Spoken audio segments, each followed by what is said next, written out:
the most significant underlying change in our industry since probably about 100 years ago.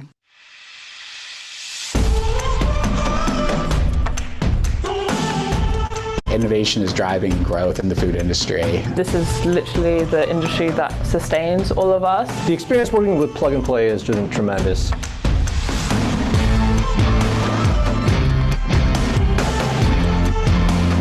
The energy here is not really describable because you have to be here to live it.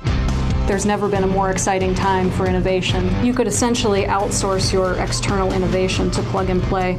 The event is fantastic. It's a way where we really can connect people from different backgrounds, different places, where you get insights in each single conversation that you have. Plug and Play is really unique as an accelerator because of the wide variety of companies that are interesting to a company like the Coca-Cola Company. The startups are getting better every batch that we see, really diving into the areas that we're looking for.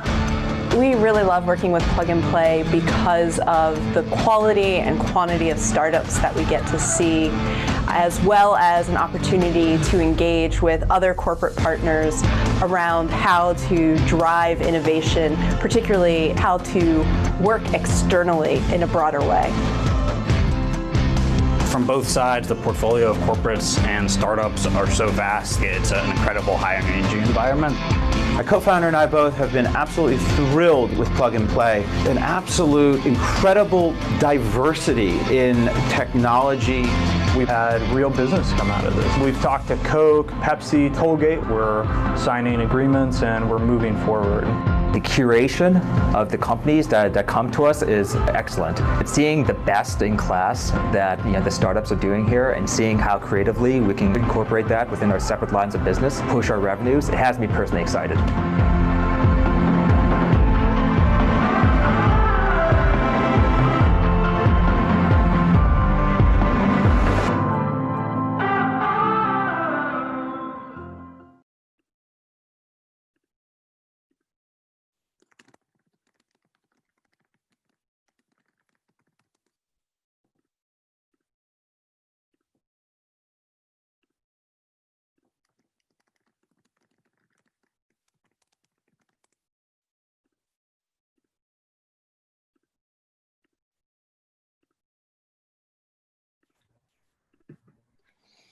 Good afternoon, everyone, and welcome to the graduation day for Batch 7 of our Silicon Valley Food Program. My name is Brian. I am the Global Director of the Food Program here at Plug and Play. So as many of you know, Plug and Play is the largest technology platform in the world. We invest in over 200 companies each year and run accelerators on behalf of the world's leading corporations across 16 different industries. This is our first virtual summit, so I hope everyone enjoys it.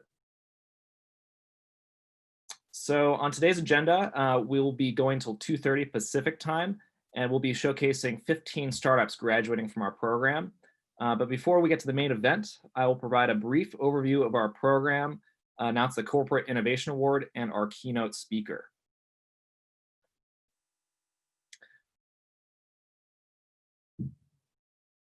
So for the full agenda and list of all the startups participating in our Spring Summit, please go to the webpage here. While our food portion is, of course, our favorite, we do have several other programs graduating this week, and you may be interested to meet some of these other corporations, some of these other companies participating in the Plug and Play platform.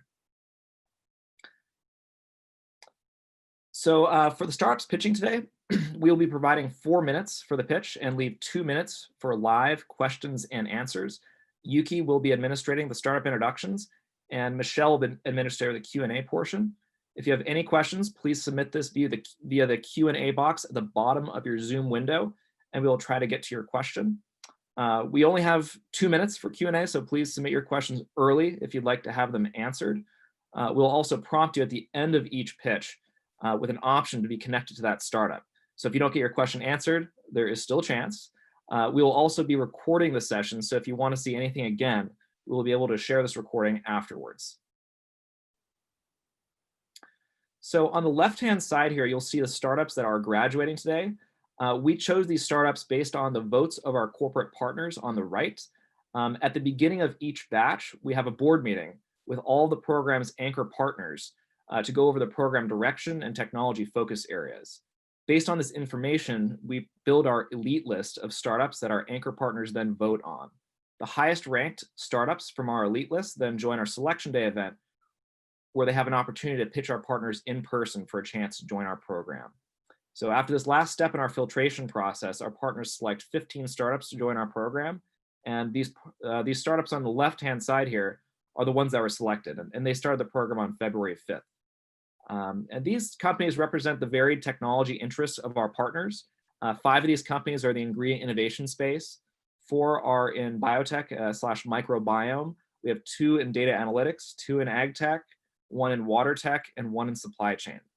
So all these companies participated in our 3-month accelerator program, where we connected them with investors. Actually, if you go back a slide, so they, if you can actually go back a slide, sorry. So we connected them with investors, mentors, and relevant corporations through a variety of sessions.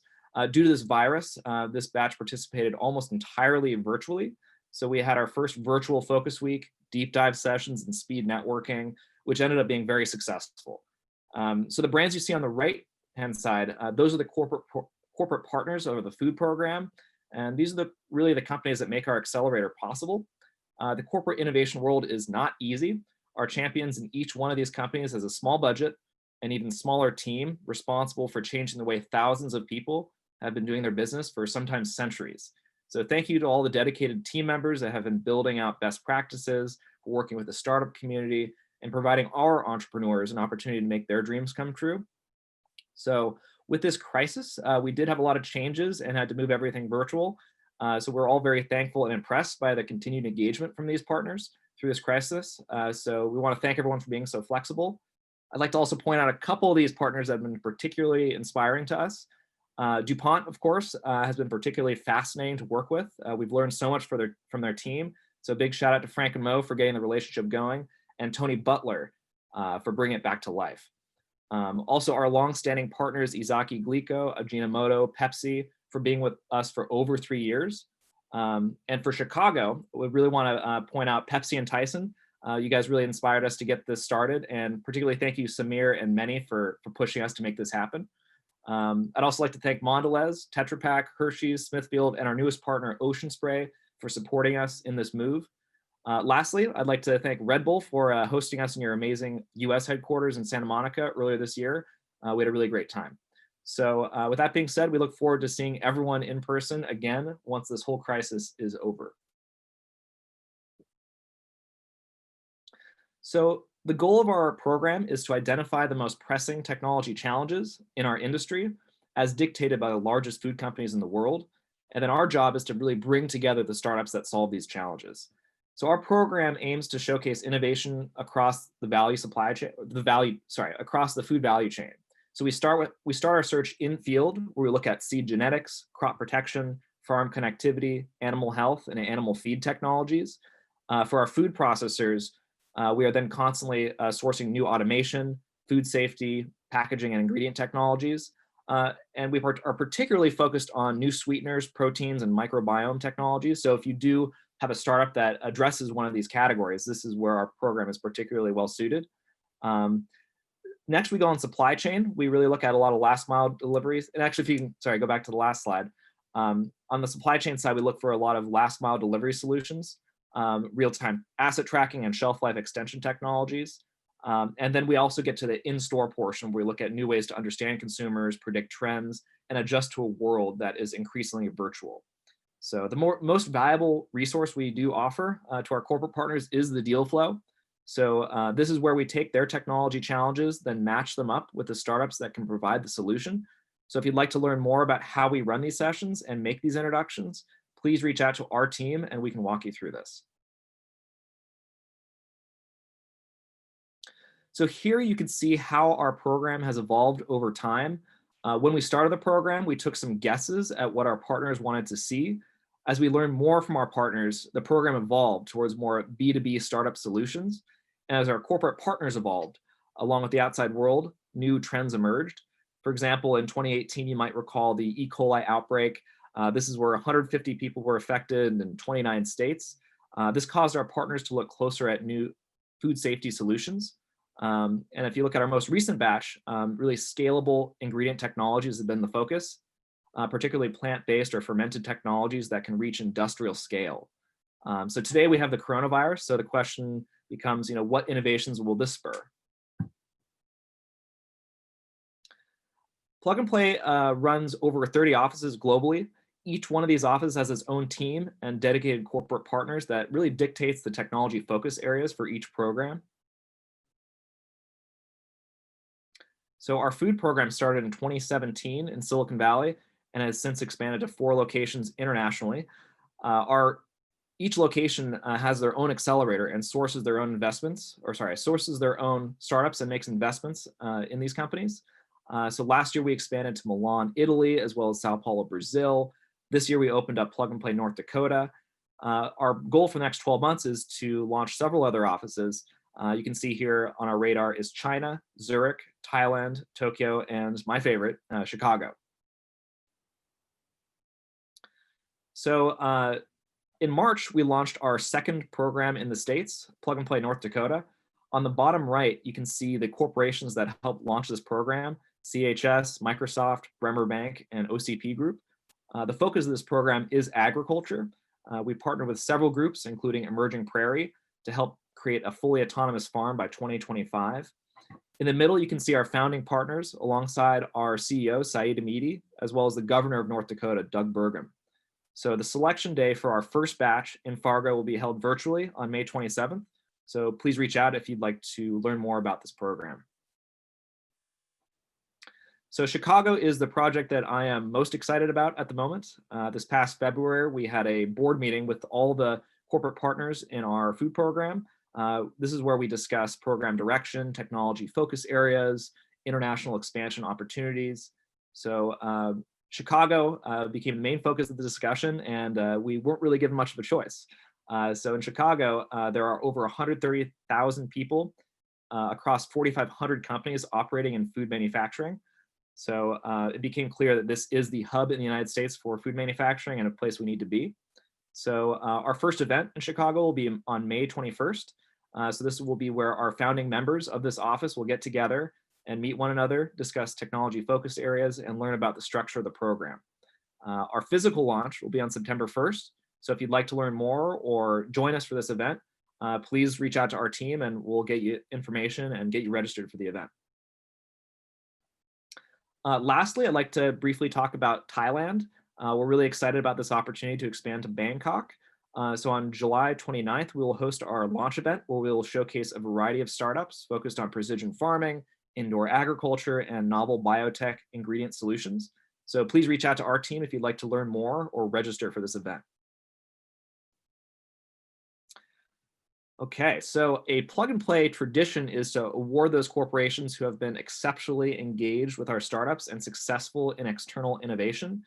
So this accolade is the result of our aggregate metrics, including the number of interactions a corporation has with the startup, the number of pilots or POCs that are run, and the number of investments.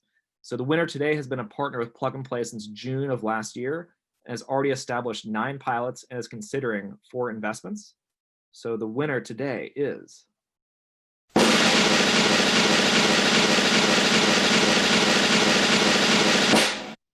Trident. So yeah, please give a big virtual round of applause for Trident. The Food and Beverage Board has unanimously voted to award Trident with the Corporate Innovation Award for Spring Summit of 2020. So Trident is the first Brazilian company to win this award, and we are very happy to see that LATAM is raising the bar through innovation. So Trident is the investment office of the Nishimura family, and through the subsidiaries have a strong commitment to social responsibility. We've been very excited working with this group, and it's been really amazing seeing the amount of traction that's happened in such a short period of time. So our keynote speaker and representative from Trident is Marcio Santos. He is the executive managing director for Trident. Marcio is the relentless, curious ambassador behind the Nishimura group of companies and their leaders. He has been our champion at Trident since we began our relationship, and is the reason why it has become so successful. So thank you to all the directors of all the BUs who have put their time and effort to test these new technologies. Now, Marcio, the floor is yours. Hello, everyone. Good afternoon. Hope you all are doing well and healthy in your lives. I'm Marcio Santos. I'm managing partner for Thailand, and I'm here to thank you. Thank you for this award. It's something for us. Awarded by Plug and Play as Innovation Award, with Innovation Award, it's something big, especially for us. We just joined Plug and Play. It's been 10 months, something like that. And we arrived here to learn. That's we decided to join Plug and Play to learn. And here we are. So we're really, really proud. We're very happy and still surprised, actually, but very glad with it. And for that, we say thank you very much. It was really, really good to have it. And in particular, we have to say that, especially me, what I have to say is it's good to be here to receive this award, but I have to say that I don't own it. It's teamwork. It's not one person job, it's teamwork. In particular, I have to say the Jacto Group team did quite a lot. Trident is the investment brand for family office, and the family office is owned by the same shareholders that Jacto Group, which is a private company. And we work together. I'm just do the investment side. And it's really, really exciting what they did, because if we could do what we did, is because they worked hard. They are the ones that did the real job. I tried to facilitate a few things and build some bridges where were required and step aside when required as well. But these people did the hard work, selecting the topic that we're going to cover, helping to choose the startups, running the proof of concept, doing the things that are required in this process. And we brought together a number of people. We have traveled here a number of times, different groups, trying to address different things. So it was really hard work. So these people did quite a lot, and they are the winners because they did the hard work in here.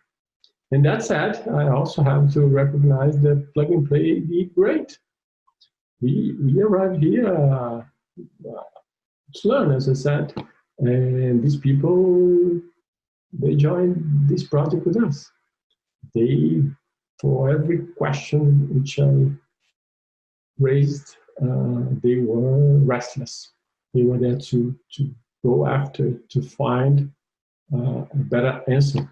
And a number of cases, I can say they did even more, because that number of cases it was not the best question, but they were there to carefully listen to us and to help, to guide us to this learning process, to expose us to things that would give us room to think and to maybe to rephrase the question or even to put it aside. So it was really a good thing to have. So they also did that. They are the winners as well. They did great. And especially that I can also say is that they did all that with a smile. And that's another important thing. They were here working, sometimes hard, but with a smile, always looking to our need, to the team need, and they was always there. Text message, email, call, whatever, anytime, they were there. So it was really great to work with these people. Learned quite a lot. There's a lot that we still don't know, but we did great. So thank you very much. It was really, really good, and it's really an honor to be recognized with the award. So for that, thank you. So thanks a lot. I'm going to tell you a little bit also about Trident, who we are, and I have a few things to share. I try to pick this graphic to say, I don't know for sure if we are explorers or builders, but what I can say is that we are something in between both, and we have the two things. We have initiatives that are the explorer side and the builder side, and these are in there. We are much of the explorer. We have these in our lives, in our background, and we are also builders. We are always trying to build something. We are working to get these things. And one thing that also comes with it, how we build these things, how we explore. And I was here, I was in San Francisco, maybe September, I believe, or I'm not sure. And during one of these events, Megan from Panasonic gave a fantastic presentation. If you have the chance to look at this, it's really good. And she shared a lot of things. And I stopped with her for a couple minutes. And she gave me this sentence: support people during the transformation journey. And I took that because that's pretty much what we believe we need to do. That's pretty much my job. This is what I need to do to support the people. And then the organization goes with it. So this is pretty much who we are. We are a small investment firm.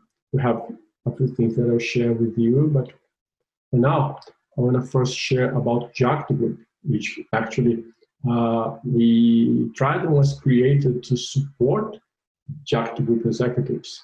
We created that because we knew that we needed to take some risks, but the family and the executives were kind of concerned on how to join this new world and kind of to not get exposed. How can you get the good sides of the two worlds together? So Trident were creating this environment to cooperate. So Trident is apart from Duckweed Group in terms of capital. We are completely independent. We are at the family upside, and Duckweed Group is one of the assets of the family. And it's 7 years old company, has a strong reputation, footprints in agriculture, logistics, medical, and strong industrial capability. And there was one thing that was kind of inside everybody, and one sentence that was in our table. And one of the statements was, if someone is going to jeopardize our business, it has to be us. And this is the environment where Trident were created. I had to talk about Trident. I had to talk a little bit about Duckweed Group. And that's why we were created and we work together in a number of ways in cooperation. And Duckweed, for you to know, have especially sprayers. You can go from a backpack to all equipment. We have a lot of these number of products in this product line. You can go through logistics, medical equipments, packing, and we serve customers, a number of customers in agriculture, in automobile, in medical devices, and also have a cleaning division and a few other small business. But it's a well-known company in Brazil. We have brands also here in US, in Thailand, in Argentina, and we have our footprint around. It's a strong company, and we're trying to build this bridge from this industrial to what's going to be in the near future. Trident then was created, and then we start with a regular venture capital. We raised a fund from the family. We put some funds. The idea with this fund was to generate some leads of startups, initiatives, I think that we could go together. And Plug and Play. Plug and Play is a special piece in this, actually very special, because some funds we just put because we knew that we needed to learn from them.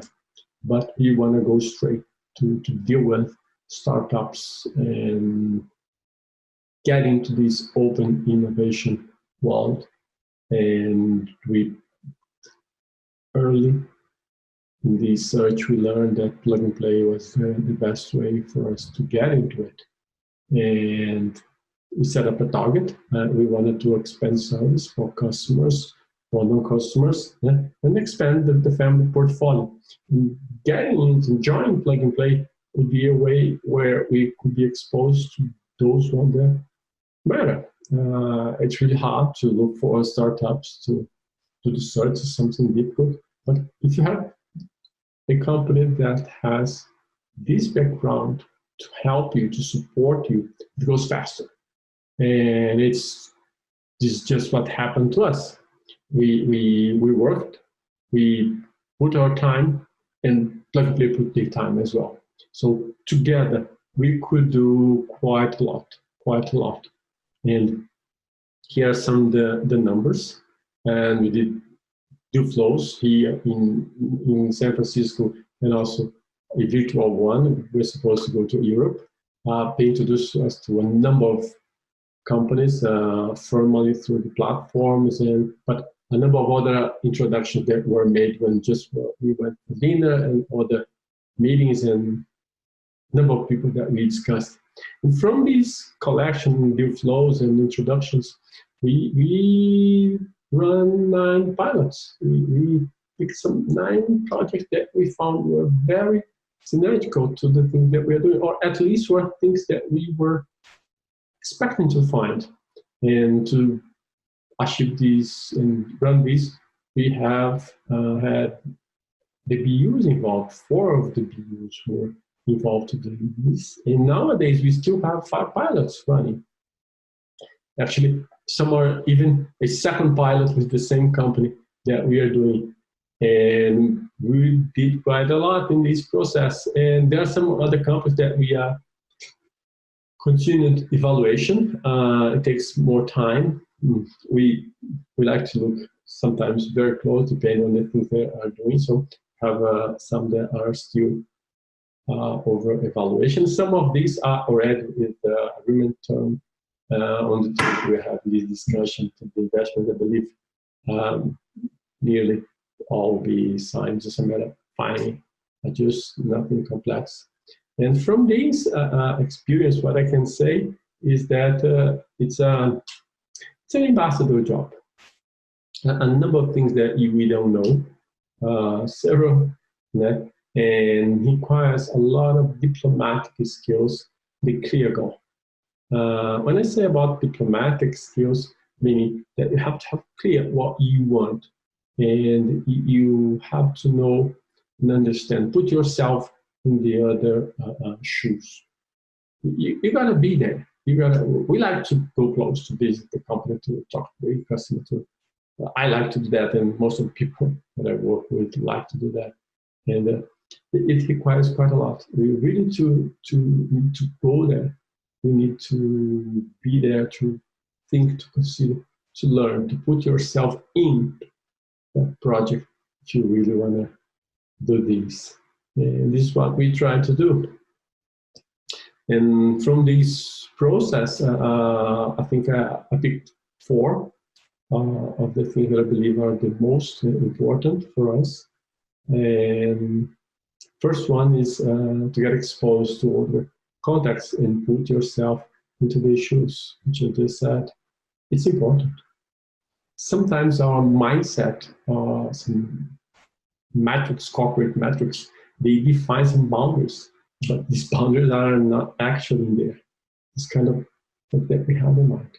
So when you put yourself into all the shoes, when you just go to the field, listen carefully, pay attention to what people are saying, why, and you meet with them, you start learning, because there's some more ways to see things, and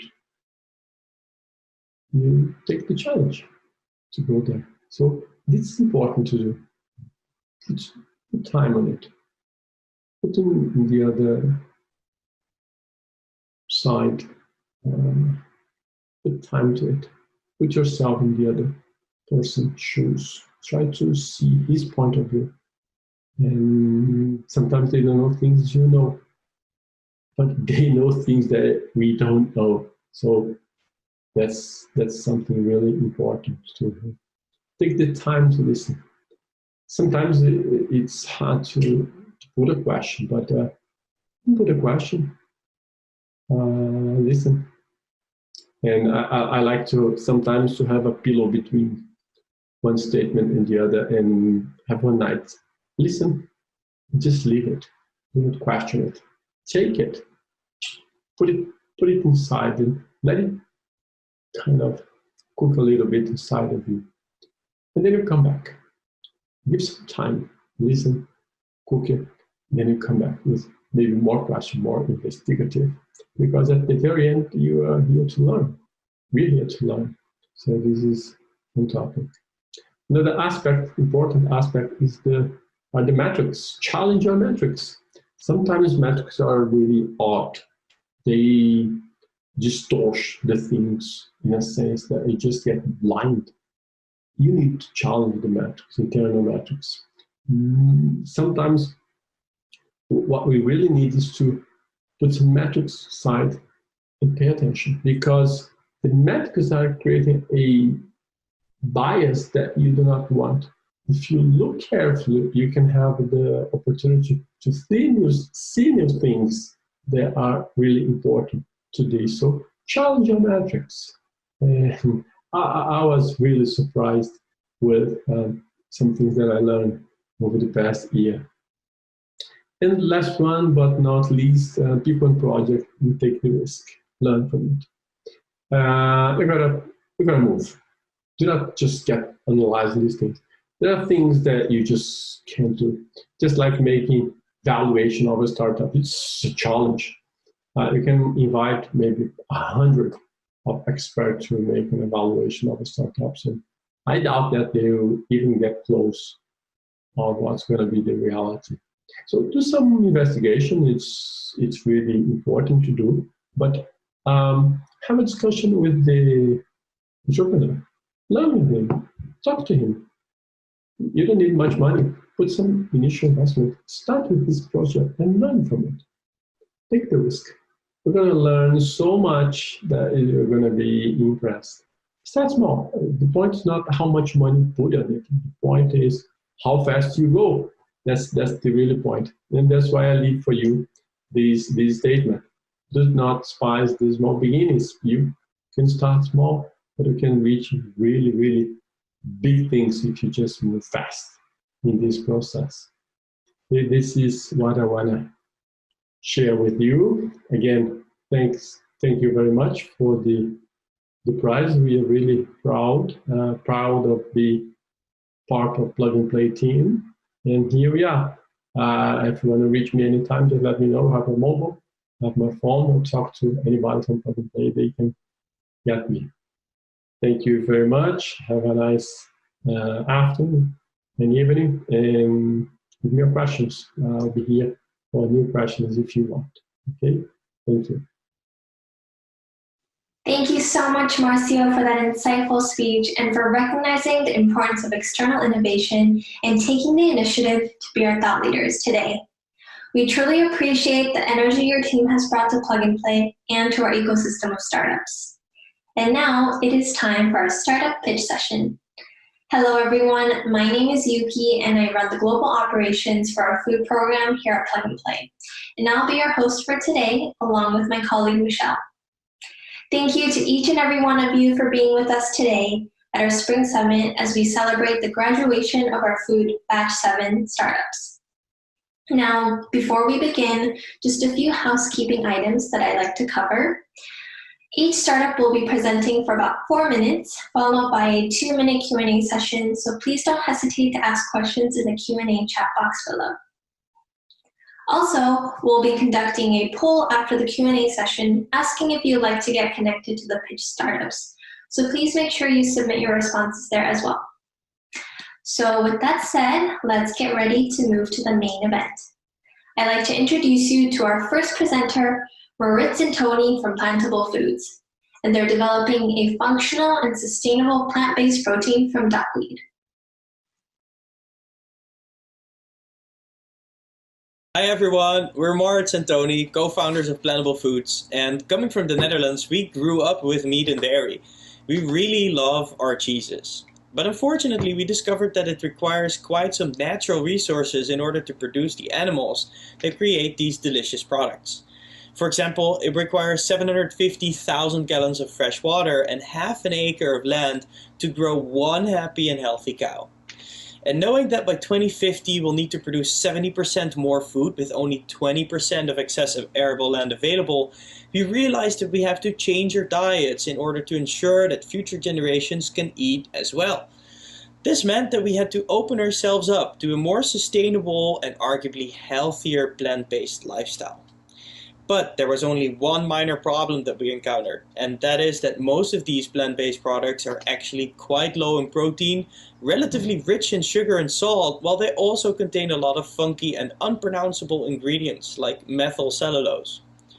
Apparently, the reason for all this is because the currently used plant-based protein ingredients tend to be a terrible replacement for their animal-based counterparts. They often have inferior taste profiles and inadequate functionality. So we asked ourselves, is there a better plant-based protein out there that would be able to replace these animal-based proteins? And apparently there is. It is called Rubisco. This plant-based enzyme possesses similar nutritional and functional characteristics as egg whites while being completely allergen-free. This enables food manufacturers to turn many products that are currently still animal-based into plant-based products. However, there is only one minor challenge, and that is that Rubisco can only be found in leafy greens. So we set out to find the most Rubisco efficient leafy green in the world. And we found that in Lemna, an aquatic plant that is considered to be the most sustainable and nutrient-dense plant in the world. Now that we found our ideal source of this enzyme, we had to develop a production system, starting with an aqua farming system that can consistently grow and provide a consistent supply of the Lemna biomass. We then developed a proprietary extraction technology to isolate the enzyme from the Lemna biomass, and along the way also remove the color, taste and smell associated with the leafy green. And right now we are deploying this process on our pilot farm in San Diego, where we have proven that our production system is actually 100 times more resource efficient than soybean production. In the past year, we've had over 40 companies reach out to us to inquire about samples. Of those 40 companies, we selected 7 companies to initiate commercialization trials with. And eventually, of those 7, 6 signed LOIs for future offtake and 2 even signed purchase orders. The feedback that we received ranged from our ingredient being superior to anything that they have seen in the market to it being a complete game changer in the industry. However, we couldn't have done this without our formidable and industry-leading team, which combined has over 75 years of experience in developing and scaling similar business models. For example, Caesar has over 30 years of experience in developing and scaling algae production systems, whereas Hans is the former senior process engineer at Just, where he designed and scaled their mung bean protein isolation process. And Joe used to be the head of R&D at Soylent, and prior to that was a principal scientist at Leprino, Land O'Lakes and Kraft Heinz. However, we also had significant support from the leading professional and academic research institutes in the world, while our advisory board includes the founder of Memphis Meats and the founder of IndieBio and Wild Earth. So where are we today? Today we're preparing for scale-up in order to ensure that we can produce larger quantities of our Rubisco protein and start to create better plant-based foods that are actually tastier, healthier, and more sustainable than their animal-based counterparts, ensuring that not only us, but also the future generations can have access to high quality and sustainable nutrition. We would like to thank you for your time, and we hope to welcome you soon on our production facility in San Diego. Thank you so much for that pitch, Tony and Moritz. Good afternoon, everyone. My name is Michelle, and I'm the Ventures Associate for Silicon Valley Food Program. I'll be your question master for this session. So let's jump right into the questions from the audience for Plantable Foods. So, Tony and Moritz, is the water use sustainable?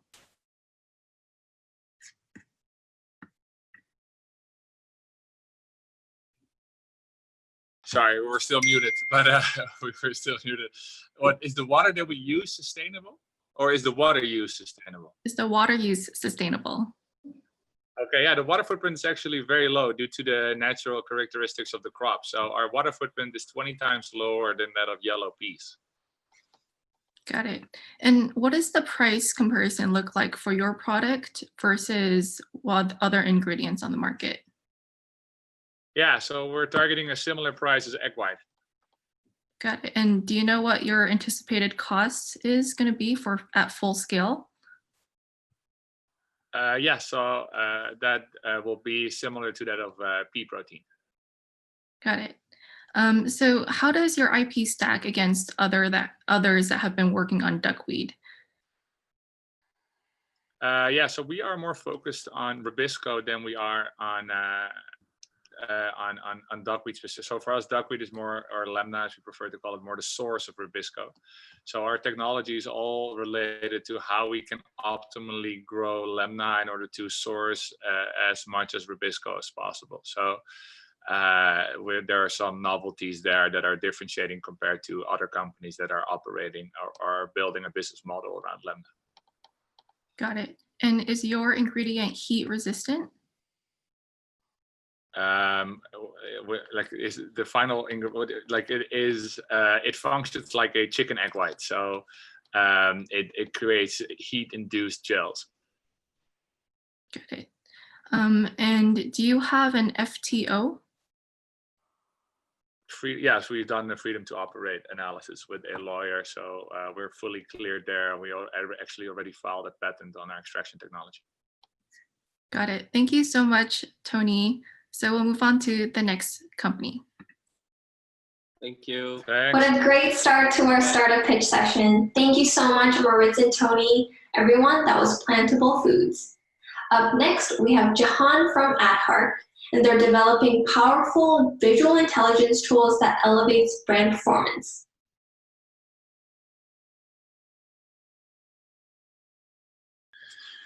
Hello, Plug and Play Summit. Thanks so much for having us. My name is Joe Annunziato, representing Visit. For those of you that are familiar with AdHark, we are one and the same. We were recently rebranded and renamed in practicing what we preach with some consumer feedback from our really helpful initial cohort of enterprise clients. I am ecstatic to introduce you to the concept of visual intelligence through Visit's AI image analysis engine, a truly new product that will allow teams across the world of CPG to bring the better products and advertising to market more quickly, more efficiently. The story starts with the way the consumer has changed and our inability to efficiently measure some of the behaviors that are driving purchase. So much of consumer behavior has become subconscious. Think about your recent Instacart orders and how that scroll and click behavior that became so prominent from things like Instagram and social channels is really driving the way we make these implicit-based decisions.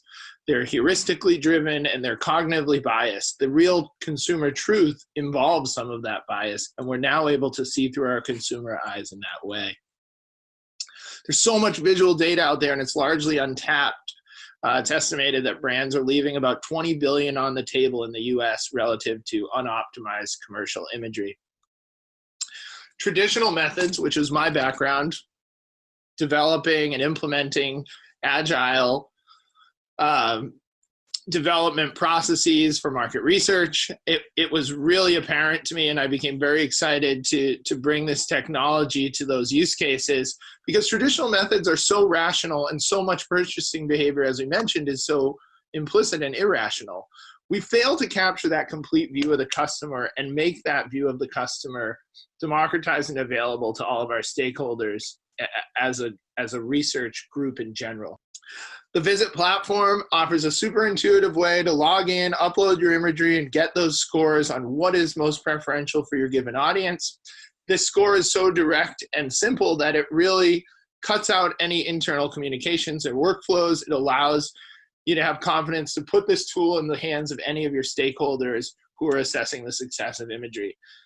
This understanding of that implicit heuristic-driven lens is foundational and should be foundational to anything we build, anything from creative to new product concepts. We're able to understand your target audience very quickly by mining all the behavioral data that's available for what they interact with, how they consume, and kind of where they live in the digital world. We then can predict that group's behavior as a group rather than one individual person, with an immense amount of accuracy based on our database of trillions of visual triggers. And we apply up to 10,000 of those triggers for each individual image analysis for a given audience. We've seen incredible applications across idea screening of any kind, from innovation use cases to e-commerce content optimization. I think this changes for everyone, and we really need to understand your process to really suggest the right implementation in the right places for you. But I'm really looking forward to the opportunity to have those conversations with everyone. I have some great case studies that I'm willing to share, and you see my email there in the bottom of the screen. Please don't hesitate to reach out. We'd love to share our stories and understand where this technology can change the game for you. Thanks so much for your time. Appreciate you all joining today. Thanks so much to Plug and Play for putting this on, and cheers, everybody. Thank you so much, Jahan. So please ask any questions that you have from the box below. Jahan, can you maybe speak about any use cases or examples on how you use your product? Sure. So really, I mean, we found a lot of, we've kind of been a customer-led company. So, one thing that we've been really kind of fortunate to have is some really engaged early partners. And those partners have really helped us understand just how pervasive image is in their business. For some businesses, their packaging is the visual stimulus, and that is literally the face of their product and oftentimes of their company.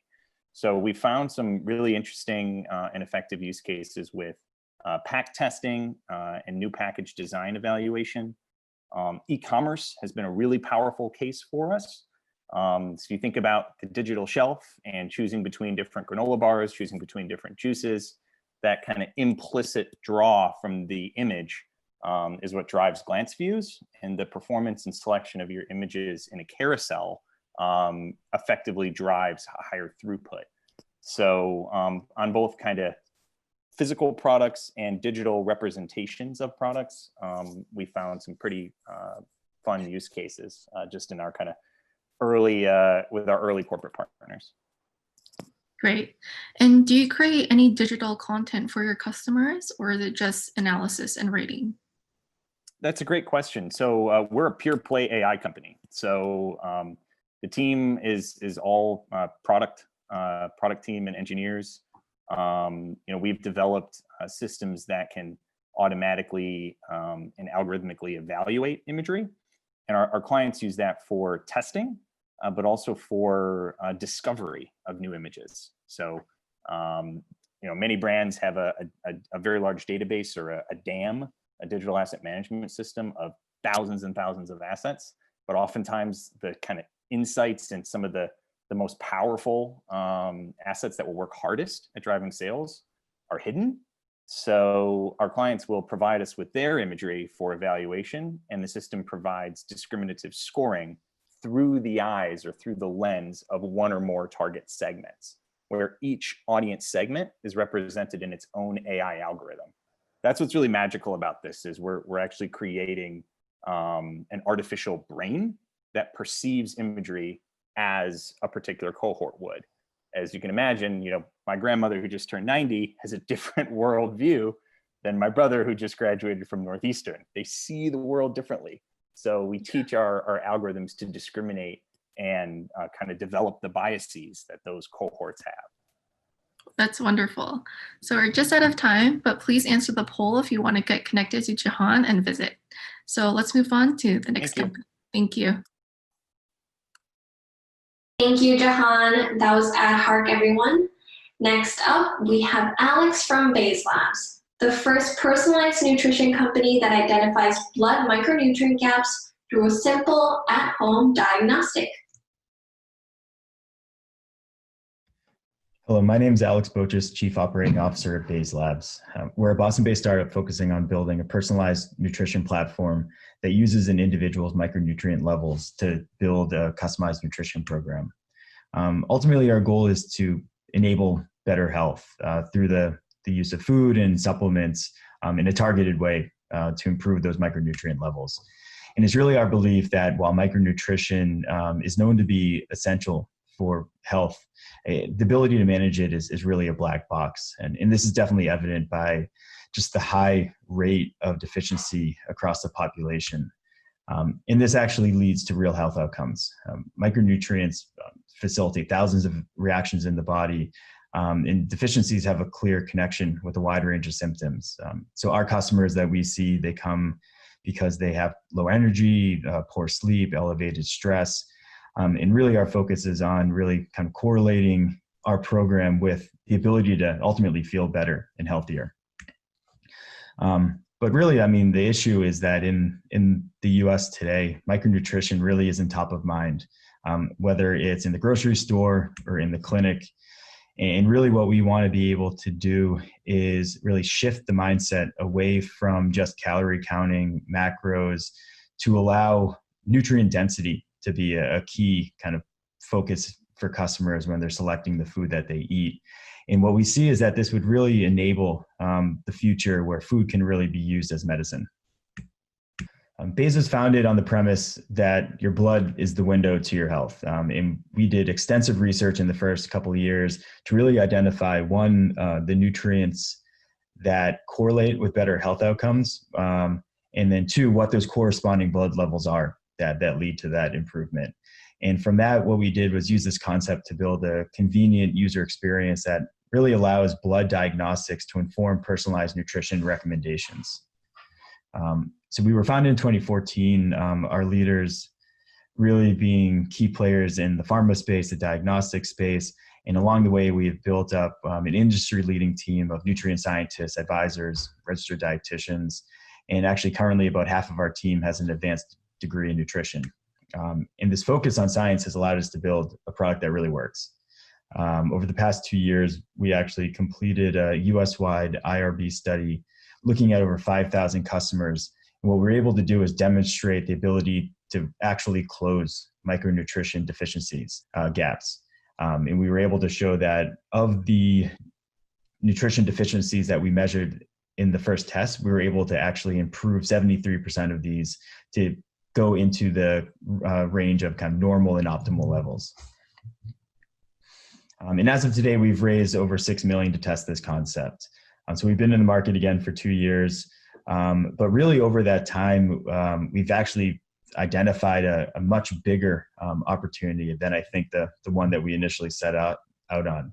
And over the last 6 months, what we've been looking to do is really partner with big industry players who have a lot of the key components that could enable and build a personalized nutrition offering.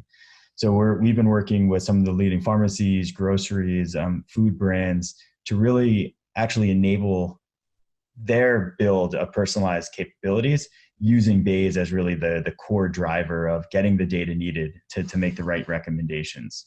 And then this is what we've been focusing on over the past 6 months. So really expanding Kpis to enable partners to build these personalized capabilities. So this approach has now put Kpis at the center of a personalized capability, whether it's at a large grocery chain again, or with a food brand looking to better target nutrition needs. And what we're working on is working with these partners to really kind of build flexibility into our platform so that they can use it in a way that works for them. Kind of from here on out is identify kind of two key kind of types of partners. So right now we're raising a Series B to really double down on the development of this platform concept. So really kind of enhancing and building out our development team, our research team, our science team. So if you are interested in more details around this round, just reach out to me. And we're also looking for other partners. So we're currently working with some of the largest organizations, as I mentioned, here in the US. And we're currently looking for additional partners that can either offer other kind of food products that we can integrate, other capabilities that we could incorporate. So also, if you're interested in learning more how Kpis could help enable your organization to build a personalized nutrition capability, please reach out. And yeah, looking forward to being in touch and sharing more information one-on-one. Thank you. Thank you so much, Alex. So let's jump into the questions from the audience. How do you get the blood samples, and what data do you use to recommend foods for the customer to purchase? Yeah, so for the first part of the question, the partner that we've aligned with for blood collection is a company actually based close to us here in Boston called 7 Sense Biosystems. So they and us actually worked together in 2019 to get approval for their TAP blood collection device for the use at home. So we use that device, it collects a liquid blood sample, and then we ship that to users and they ship it back to us and then we process it. And then in terms of the food recommendations, there's a couple of, let me just take a step back. I mean, this is one of the biggest issues in the space today is really just even the data around micronutrient levels in food. So our approach right now is we have a couple of partners that we've worked with, one being Edamame, who have already mapped out some of the key micronutrients, but we've also worked with a number of innovative food and CPG companies that have really taken it on themselves to measure their micronutrient status. So one is Performance Kitchen, Seattle-based company that we've really worked with to really integrate this concept of food with our nutrition platform. So that was really our first partner that we piloted the concept of food. Got it. And are you going to make any efforts to work with pets and for animal health? Yeah, so we get this question a lot. It's not on our current roadmap, although with the number of questions that we receive, it does feel like a growing opportunity for us. So something that could be in a future pipeline. Okay, cool. And one question from the YouTube live stream. What has been your total financing to date? And if you can share your lead VCs. Total financing to date is a little bit over 9 million. So our Series A was closed in May of last year. The lead of that round was a company called Nature's Way. So a strategic investor based out of Green Bay, Wisconsin. So they're the lead in that Series A, and we're looking for other institutional and strategic investors for this next round. Okay, great. Thank you so much, Alex and Wastewater. Let's move on to the next startup. Thank you, Alex. Everyone, that was Wastewater. Our next presenter is Ariana from Aquacycle, and they're developing the most energy neutral, cost-effective, scalable on-site wastewater treatment.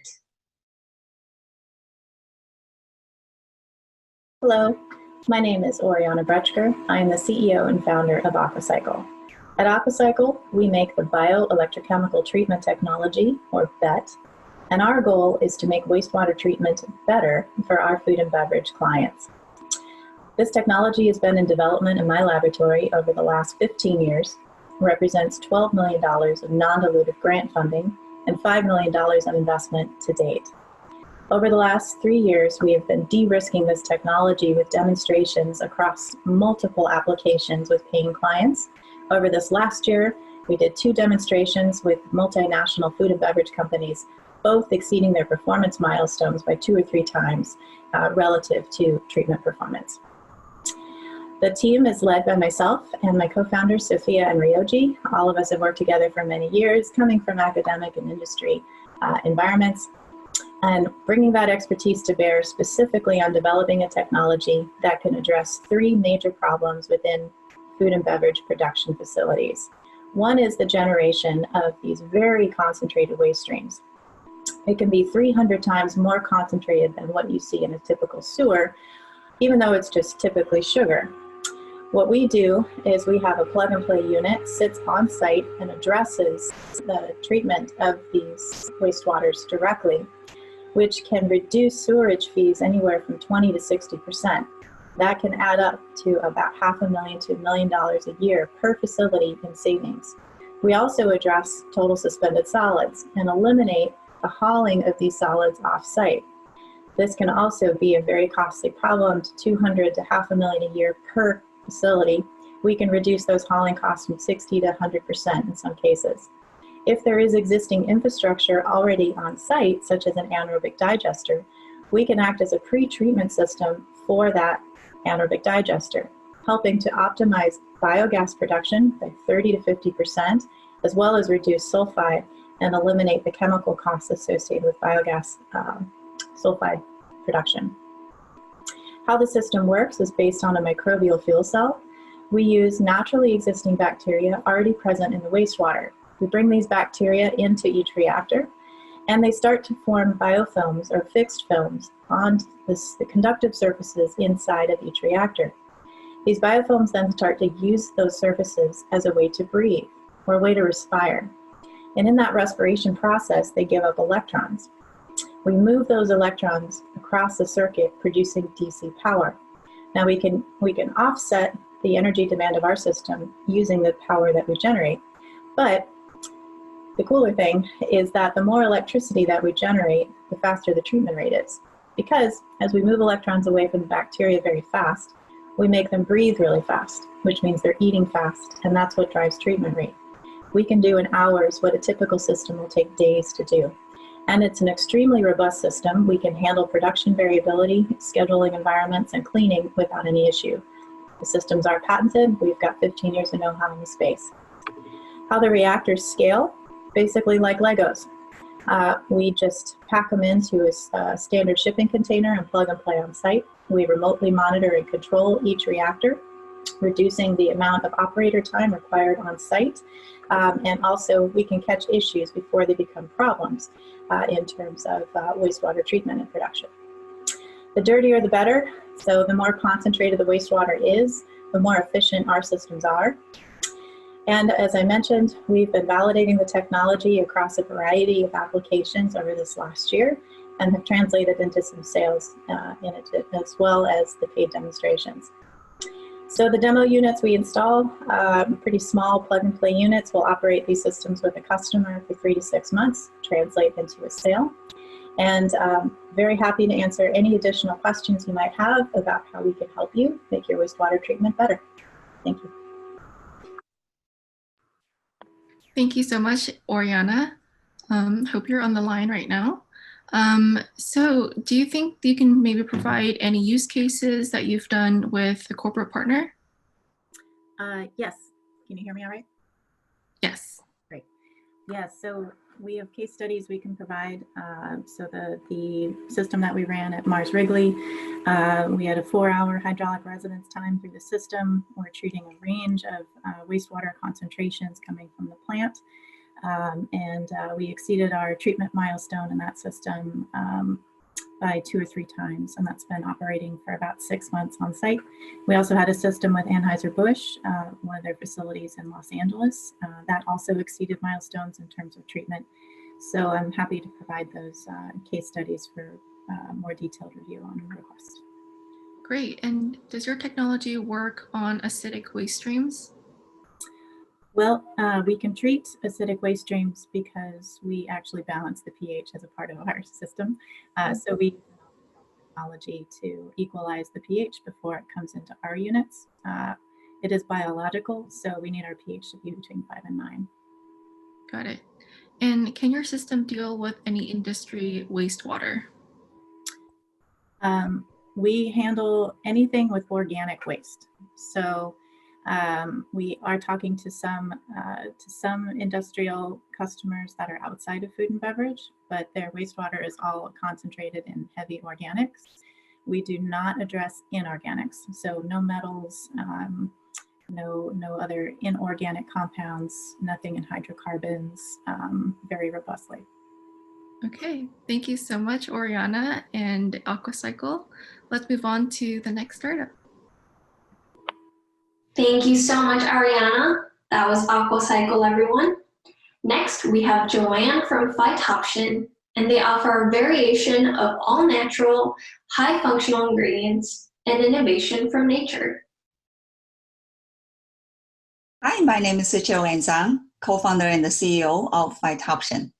Today, I'm going to talk about using functional flour, which is a flora, to make food and beverage clean, simple, and healthy. First, I like to show an example of a clean label food. On the left side, this is a regular cake label, which contains a lot of unfavorable ingredients highlighted in red.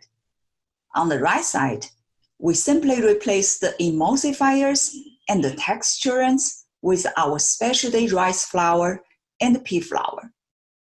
Isn't it nice to have such a clean, simple, and healthy cake? If you like the clean label cake, you are one of the 80% of the consumers who prefer clean label food However, whether you know it or not, we still consume chemicals and other unfavorable ingredients in our daily life. There are allergens, surfactants, solvents, and chemically treated ingredients in the food and the beverage we consume daily. Consumers love natural food. Why manufacturers are not making everything clean and natural? That is because natural food ingredients are not functional enough to replace the chemically treated ingredients. That's the pain faced by food and personal care manufacturers. To solve the problem, our team has developed proprietary functional flours called Flora to replace the emulsifiers and the texturants currently being used. Flora is all natural, made of crops such as corn, rice, or peas. They are free from chemical treatment, allergens, gluten, or GMO. The label is as simple as flour. We also have organic versions. We want to help food and personal care manufacturers.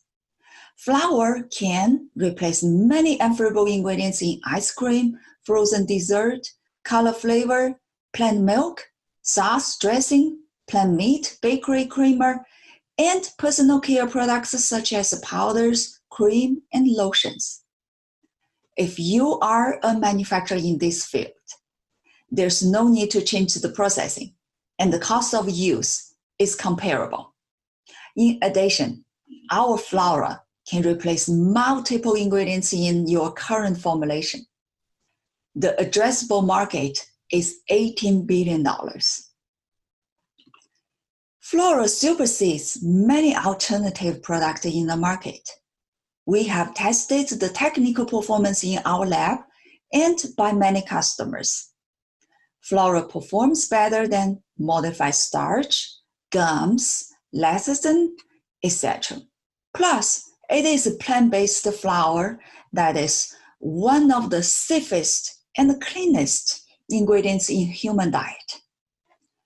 In addition, Flora is patent pending. Our team includes myself, who has worked in the food and chemical corporations for 20 years, such as Danisco and Praxair, and my co-founder, Dr. Yao, who is a professor of food science at Purdue University. Our team also includes research scientists and advisory board. We are supported by Plug and Play and 2 local accelerators. I am excited to announce that we have over 10 companies ranging from small to large that are piloting Flora. In addition, we have received a letter of intent. In the past several years, we have been granted with SBIR funding of $1.3 million from the National Science Foundation. Today, I am asking for customers, collaborators, and your interest syndicating in our current round of fundraising. Thank you. Thank you so much, Joanne. So let's jump into the questions from the audience. Does your flour replace preservatives? No, it's designed to replace emulsifiers and the texturing agent, but we do have applications that we can help to deliver the natural preservatives. Got it. And because you have a functionalized flour, won't it show up on the label as a modified flour? Actually, no. The modified terminology is used when certain process is used, for example, chemical treatment or enzymatic treatment. And our flour doesn't involve those processes. And with attorney review, the legal process review, it is determined to be labeled as a flour. Got it. And can you maybe provide a little bit more basic technology information about how you functionalize your flour? That's similarly as we just said, we don't involve chemical treatment. So the processing primarily is a physical process. Okay. And so your flour blend can be used to replace emulsifiers in food and beverage? Yes, it can be, actually, especially it can be used in beverage too. So food beverage such as plant-based milk, coffee creamer, different type of beverages, and also cakes, bakeries, tortilla, bread, etc. Got it. And can you maybe clarify if you have tested your Flora product for human indigestion or ingestion? It is the nutrition is not alternate. Basically, it's the same nutrition and the same digestion process as regular flour. Got it. Thank you so much, Joanne and Phytoption. Please answer the poll if you'd like to connect with them. Let's move on to the next startup. Thank you so much, Joanne. We're really seeing some interesting companies here today. Our next presenter is Peter from Genesis Feed Technologies, and their platform brings formulation data together with ingredient quality and price information into one platform. My name is Peter. I'm the CEO and co-founder of Genesis Feed Technologies. For as long as anyone can remember, people in the animal feed industry have been buying commodities like soybean meal based on price and protein. The nutritionist would receive the product, formulate around any quality changes, and go along. Nobody seemed to think this was that big of a deal until now. The problem is when you purchase things in that way and you use them in that way, you tend to be very inefficient. Protein is not the only measure of quality. In fact, it's hardly what those ingredients are used for when they arrive at the plant. So groups have been trying to think of what are some other ways that we could do this. Marketing groups like the U.S. Soybean Export Council, whose mission in life is to promote soybean usage around the world and promote U.S. soybean meal, have done a lot of research on those commodities and found that U.S. soybean meal has higher content in energy and amino acids, and trying to market that to the world. They go to every country that buys it. People there say, we agree, we believe you, but show me the money. They haven't had a good way to calculate that dollar value until now, and Genesis Feed Technologies and our platform is that until now. Working in conjunction with them, we've deployed our platform right now to the sub-Asia continent, to Pakistan and India.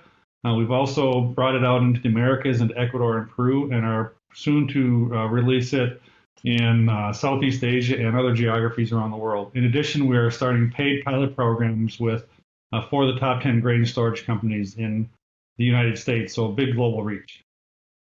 We are a revenue positive company. We're on track to make over $400,000 in revenue this year, and we should see higher growth with that. Our software platform is a software as a service platform. Our business model is license, annual renewing revenue license, and then also consulting fees that come along with that. A little bit about our team. My name is Peter. I've been in the feed industry for more than 12 years. Matthew has over 40 years of experience in the industry. I like to joke we're taking Matthew's brain and putting it on a computer. And Phil Rangel, our other co-founder, he's got a master's in computer science and has done enterprise architecture in platforms for healthcare and agriculture. So he understands how to set up big systems securely to protect people's data. Really what our vision is we want to be a global network of real-time intelligent market data. We're on track to do that with our relationship with the Soybean Export Council. We'll be in 20 to 50 countries around the world collecting feed ingredient prices, formulation scenarios, and whatnot. So people that are buying and marketing can very easily make decisions based on that, and at the end of the day, to create a marketplace for people to execute trades on in that. So where are we at since we started the Plug and Play conference, the initial start of the batch?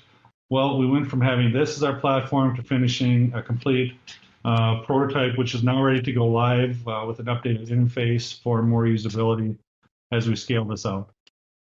We've got a lot of areas that we can expand on this. Once we have all that data in place, we'll be able to set quality incentives. In fact, we're doing some research with some groups on that right now, process the transactions and use AI for better decision making. What we're looking for right now are partners who can help with our distribution side. So if you are in the supply chain for ingredient trading, if you work with animal or feed producers, or you're just sharp on those types of things and would be a good strategic partner for us, we're looking for groups that can help us go to market with other customers. We're not currently raising money at this time, but we're always on the lookout for key strategic investors who could help us move forward. I'm Peter with Genesis Feed Technologies. Thank you very much for your time today. Thank you so much, Peter. So maybe can you explain a couple of use cases or any case studies that you've done with any corporate partners? Yeah, so we're actively working on those right now. One of them wants to take their ingredient product into a new market and try to expand their reach there. They don't have a good sense of what the premium offering could be for that area, or maybe some of the specific market conditions that are competitive to their product. Us working in conjunction with local experts and our price platform are able to calculate that premium and give them insight in the market that they wouldn't be able to accomplish otherwise. Got it. And can you use this for other commodities in addition to soy? Yeah, our focus has been on soy to start, but we're also with bakery, DDGS, or any other commodity that goes into a feed formulation. Got it. And do you have maybe specific commodities that you've already developed your platform for? Yeah, we've been heavily focused on soybean meal. And second, with DDGS and corn, those are the most widely used ones in animal feed. And so we've been primarily focused on them. We're building an ingredient nutrient database that's really customized globally for different scenarios. Got it. And how do you model sustainability indicators for your users? We're working on that right now. One of the things that the benefit of our platform is it takes the focus away from the protein aspect of soybean meal. So it de-emphasizes high protein production, which in geographies like the European Union, they're limiting the amount of protein that can be in soybean meal. And so we can show how to cost effectively have lower protein ingredients in that meet the sustainability standards. Okay, great. Thank you so much, Peter and Genesis Feed. And let's move on to the next company. All right, that was Genesis Feed Technologies, everyone. Thank you so much again, Peter. Next up, we have Daryl from Flavorlapse, and they found a way to deliver flavor through electrical stimulation without adding chemical sweeteners, aromas, or color. Hi, I'm Daryl, and I'm going to tell you all about Flavorlapse. Well, we're always looking for new ways to make things taste salty or sweet, but without sugar and without salt. But what if you could take plain water and make it taste like a flavored beverage? No additives, no sweeteners, no colorings, no aromas, or make solid foods taste better without the addition of salt, sugar, or chemical enhancers. Or internally, be able to have a unique database comparison between your flavors. Well, we create flavor through electrical and thermal stimulation, aromas, and visual cues, and we're changing the way that we experience and work with flavor. We have a couple of really smart people on the team, and myself. Nimesh and Alan started this work over 10 years ago at National University of Singapore. The work began in 2009 under Nimesh's PhD. Since then, there have been a number of very, very interesting technical developments, but late last year, in April 2019, we officialized Flavorlapse, one new patent, $50,000 in seed funding, and a year later, we have 2 new patents being filed, an additional $100,000 in funding, our first revenue-generating contract, and our trials for the flavor utensil set for the 4th quarter. And our first product release is for the healthcare market. Anyone who's ever visited an aging care facility has heard the expression that food has no taste. The food normally has a little bit of taste, but most people in that situation, because of side effects of medications, diminishing senses, just like any other faculty like eyesight or hearing, and people really don't appreciate the food. It causes a series of side effects that can be malnutrition, which leads to a cascade effect of other problems, including depression. And we're set to do our trials in the 4th quarter at 2 aging care facilities with the Flavor Spoon. Some of the challenges that we're addressing right now are the first one that I mentioned, which are people like salt, but they're on sodium-restricted diets. Internally, CPG companies would love to have a better handle and a unique digital sensory database of all their flavors with their interactions with flavor houses, but that doesn't exist today. And many people like something sweet, but they can't have sugar. Other people want a glass of wine or a cocktail, but that's off limits. So what have we done so far? In the way of flavor enhancement for solid foods, we have our flavor utensil, the chopsticks, and the soup bowl. We've also been very successful in teleporting flavor, which simply means having a glass of lemonade with our sensor in one end of the room or the other side of the world, and being able to recreate that exact taste sensation halfway around the globe. What we're working on today is even more exciting. We're working in the healthcare area. We're helping companies internally create a sensory digital database. We're also working with virtual spices using our thermal technology. And we're here because we want to work with people who know a lot more about healthcare and a lot more about food and beverage than we do. And we want strategic partnerships for products and processes. Some of those in the product side are flavor enhancements for everything from hypertension to addiction treatment to diabetes and allergies. Non-alcoholic, alcoholic drinks. On the process side, we're trying to help CPG companies improve the operations, both on the CPG side and with the flavor houses, remote sensory panels, and making flavor selection predictive and database. Please come talk to us. Thank you. Thank you so much, Daryl, for that pitch. Maybe can you talk about any taste panels that you've done with participants? Sure. We've run some very limited taste panels, and what we've been doing is actually pretty interesting. We've been doing it strictly with electrical stimulation and aroma stimulation. And our measurements are even more interesting because the measurements just aren't quantifying the exact flavor profile, but we're also, in some cases, taking into account the emotional effect, using EEG and also skin monitors to try and determine a correlation between flavors and emotions. Got it. And just to clarify for the audience, your technology, can it recreate any flavor based on electricity? Well, most flavors, a good component of flavors are aroma. So in some cases, for example, the salty sensation doesn't require any aroma, and that's why we decided to launch the spoon product first. In the case of sweet flavors and some other combinations, if you take chocolate, for example, chocolate is about 90% aroma. So a lot of what we're doing is integrated with the olfactory senses as well. Got it. And are there any safety concerns with your technology? Well, right now we're still very early on, and I think I mentioned in the presentation that we're going to be going out to do much wider trials in the last quarter of this year. And the biggest question is not short-term usage, but what everybody wants to know, what we want to know as well, is long-term usage, if there's any sort of side effects from long-term usage. Got it. And what's your business model? On the product side, we'll be releasing the spoon as a product, and also there'll be what we call flavor charges, which are individual meal charges that will be sold on a monthly basis, as well as the app, which will track all of the eating behavior and all the calorie intake as well. Okay, great. Thank you so much, Daryl and Flavorlapse.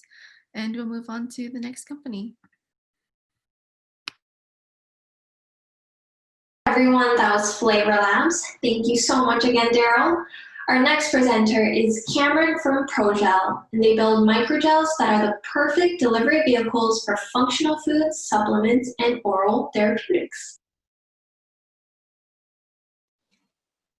So, why are you here? Are you worried about the effect of the war on sugar and the effect of obesity and cardiovascular disease is having on the food industry globally? Or are you just worried about the success of your new products with the new flavor or packaging innovations? Or are you just really looking for the next big unlock that's going to delight your customers and propel your company forward against all of the other competition from big and small and startup companies? Well, I've got good news for you. My name's Cameron Turner. I'm the CEO of a great Australian startup called ProGel, and we have an exciting technology that's going to help you create affordable, credible, functional health innovations for your products and your customers. So, what do we do? Well, ProGel takes actives that are normally found in capsules and tablets, and we reduce them into a format or into an ingredient that you can add to great tasting consumer healthcare products. So foods, beverages, and complementary healthcare products. We do that by creating these very tiny little alginate microgels. These are about 50 micrometers in size. You can see a probiotic one there that's got probiotics around the outside. That's what we produce. And we do that in a way so that these particles, these ingredients are low cost, they're tasteless, we know that they're effective, they actually deliver a bioavailable dose to the human body, and the process we use is patented, protected all around the world, which gives you options for exclusivity. So how do we do this? Well, this is a really simple process. The process we use is we take a seaweed derivative called alginate, comes from brown seaweed, and we mix it with the active, and we put it through our proprietary patented process to create these tiny, small alginate microgels, about 50 micrometers in size. And we do this through our system where we have a device, a stainless steel device with an active plus alginate sprayed from the top, calcium chloride from the bottom. The particle forms in the mist. Once it forms, it instantaneously cross-links and then falls out to the bottom of the device. That product can then be used wet, it's already encapsulated, or it can be dried and used in dry products. So but why do we do this? Why is this such a big deal? Well, there is enormous opportunity in the functional food and nutraceutical industry, but growth is somewhat constrained by a number of factors, including taste, including stability, whether the product stays alive or stays effective, whether it is actually effective. A lot of companies got into a lot of trouble because the products that they produce don't actually deliver the benefit. And can you actually deliver a particular active to a part of the gastrointestinal system? We can solve all these problems. So let me give you a couple of examples. Perky is our first product we developed. It's the world's first micro-encapsulated probiotic flavored water. This is a game-changing product because not only can we keep probiotics alive in product for months, we can also protect them through the acidic stomach. We've got great data to show that we can do this. This product is available nationally in Australia and New Zealand. We've raised $10 million into this business, spun it out from Progel, and we hope to see it in the US and China in the next year or so. What else have we done? We've actually developed an immune-boosting dairy supplement called lactoferrin. It's going to be launched later this year by Bega Bionutrients as Inferrin, and we've got clinical data to show that this can boost the immune system in humans and adults. We've also developed the technology in agriculture as a coating bacteria for application in seed coats, so that demonstrates the low cost and the big scalability of this technology, and this improves germination in agricultural seeds. We're now working on amino acids for both human and animal applications to boost protein levels, and I hope to soon be able to announce a license deal around microencapsulated spirulina, which tastes great, smells great, and is going to introduce spirulina to a whole new range of products that have never been possible before because of the taste and the smell issues. So I guess what I want to do is just ask you some questions. What unlock are you looking for? What is going to unlock value for you and your customers? Is it energy? We're working on slow-release caffeine. Is it something in the brain space around omega-3s or brahmi, a plant herb? Is it around women's health? Is it around immunity? Is it around heart? Is it around muscle? Is it around novel flavors or aromas? We can encapsulate all these sorts of things. So I guess we've got a great team. We've got incredible traction. We've got revenues. We've got a trajectory which is growing really quickly. We're profitable. We're paying dividends back to our shareholders. We're not looking for money. We're just looking for companies who have problems that we can help solve. So I want to finish with, so how can we help unlock value for you? Thank you. Hi, everyone. So unfortunately, Cameron couldn't join us today, but please submit all your responses in the poll that popped up in your window if you want to get connected with Progel. Thank you.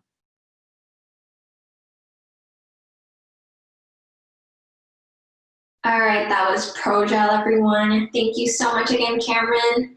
Up next, we have Tim from Nano Things, a source-to-store traceability solution that is changing the way companies access, visualize, and communicate logistics data.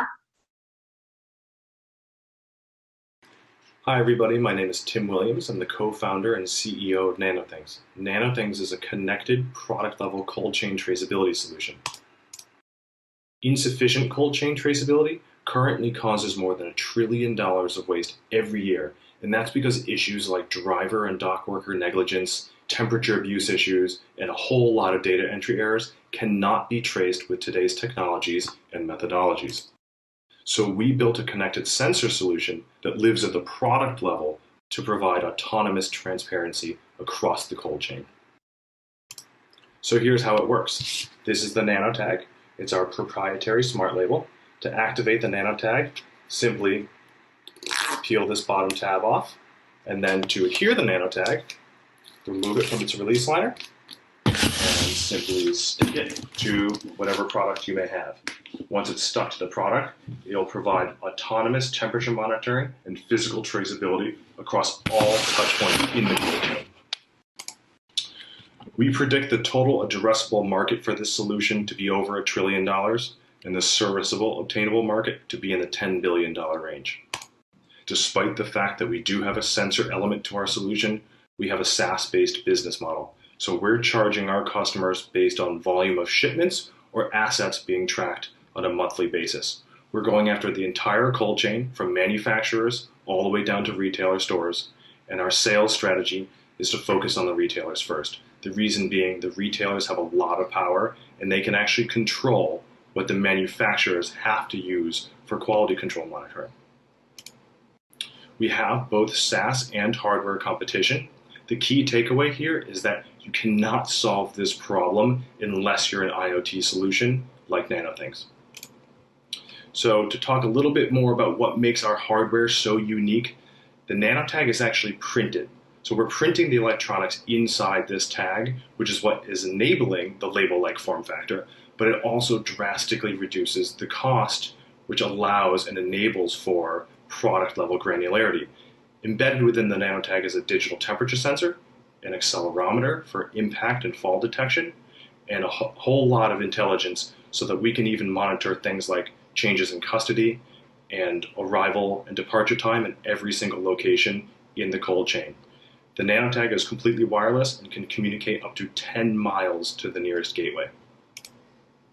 Our software platform does three primary things. First is end-to-end cold chain analytics at the stakeholder level. Secondly, we're ensuring that this data is being shared equally across stakeholders in the cold chain. And then finally, we've even built in a chat ops tool to allow for efficient collaboration between inter-party stakeholders. We have strong early market traction. We've signed 7 customers to date, 2 of which have launched. We're starting to scale our monthly recurring revenue, and we have exceptionally strong channel partners. Big shout out to Plug and Play. Right now we're raising between $2 and $4 million. Most of that will be used to scale our software team and software platform, but we'll also be starting to build out our own sales team. So just a quick note on the COVID situation. Obviously, everybody has been affected by COVID, but luckily the cold chain is pandemic and recession proof. So we expect to be in a real position of strength coming out of this pandemic.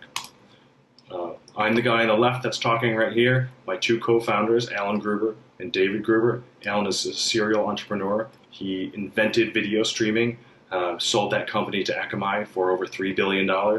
David is also an entrepreneur, sold his first company to Rakuten, and he leads our software team. Thank you very much.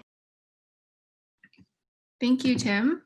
So let's jump into some questions that the audience has. Is there hardware that is needed at the retailer to check the sensors? Yeah, so you need one of these. It's a little gateway, and this is effectively a reader of sorts, but it's really, really small. It's plug and play, so no pun intended. So you literally just plug it into a wall, and it will provide miles of range of connectivity. Got it. And how does the information is sent real time from the sensor to the platform? So that's the artificial intelligence baked into the solution.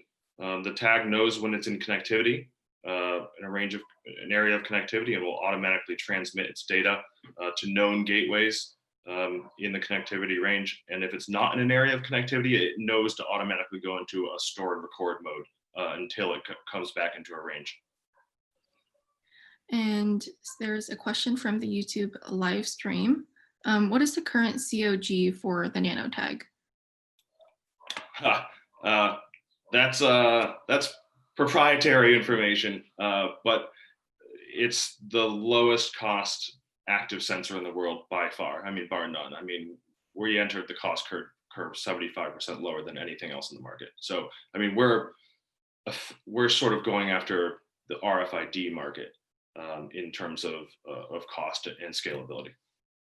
Got it. And who provides the local gateway at a store? So we do. We actually, one of our big value propositions is if you're into LoRaWAN or wanting to explore LoRaWAN, we'll actually put in the infrastructure for you free of charge. Got it. And do you maybe have any KPIs or success metrics that you can share? In what regard? I mean, we've been successful with every single one of our customer launches. We've never had a single data point gone missing. I don't know what types of KPIs you're looking for.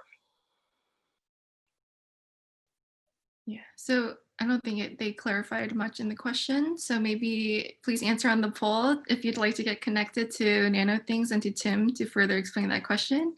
But thank you so much, Tim and Nano Things. Thank you. Bye. Let's move on to the next startup. All right, that was Nano Things. Thank you so much, Tim. Next up is Henry from Taste Natural, and they produce proprietary all-natural ingredients which block negative taste in food, beverages, and nutraceuticals. Hello, I'm Henry Schaefer, co-founder and CEO of Taste Natural. Taste Natural provides ingredients that block negative taste in food, beverages, nutraceutical, and pharmaceuticals. Our proprietary extraction process produces our active ingredients from a variety of botanical feedstocks. We make healthy taste good is our motto, our focus, our passion. It's why we founded the company. We're at the epicenter of the largest trends in the food industry. Consumers want to eat healthier, but do not want to give up taste to do it. These are the trends that will drive growth through 2025. Studies continue to highlight the negative effects of both sugar and sodium. Sugar has now replaced fat as the demon food in the mind of consumers. Plant-based food category is growing by double digits, 5 times the overall rate of the food category. 60% of consumers look for healthy options when making purchase decisions. The functional category is expected to reach $275 billion in 2025. And the bad boy of the trends, CBD, 28% of consumers have used it, 54% are open to use it. Growth will be rapid with an expected $20 billion market in 2024. And we have proven success in applications within all these trends. We make an awesome sugar-free dark chocolate. Our low-sodium potato chips taste great. We're also in extruded vegetable snacks. We do well offsetting the negative vegetable notes in pea and soy protein, as well as vegetable bases. We block caffeine bitterness, as well as the herbal components often contained in energy tablets and drinks. We block the burn of CBD as well as its grassy notes. We work in almost all type product formulas and formats, from drinks to gummies. We are clean label, as our active ingredients are all natural. With no fermentation, we're listed as natural flavors. We do not impact the end product's labeling, a key goal of our company and an important selling point. We operate in the flavor industry with our natural flavors. The market is expected to grow approximately 5% annually through 2025, with most of the growth in the natural flavor segment. Natural flavors should approach 50% within this decade. The flavor industry is highly fragmented with both large and small players. This is an opportunity for us as customers are used to sourcing from multiple vendors.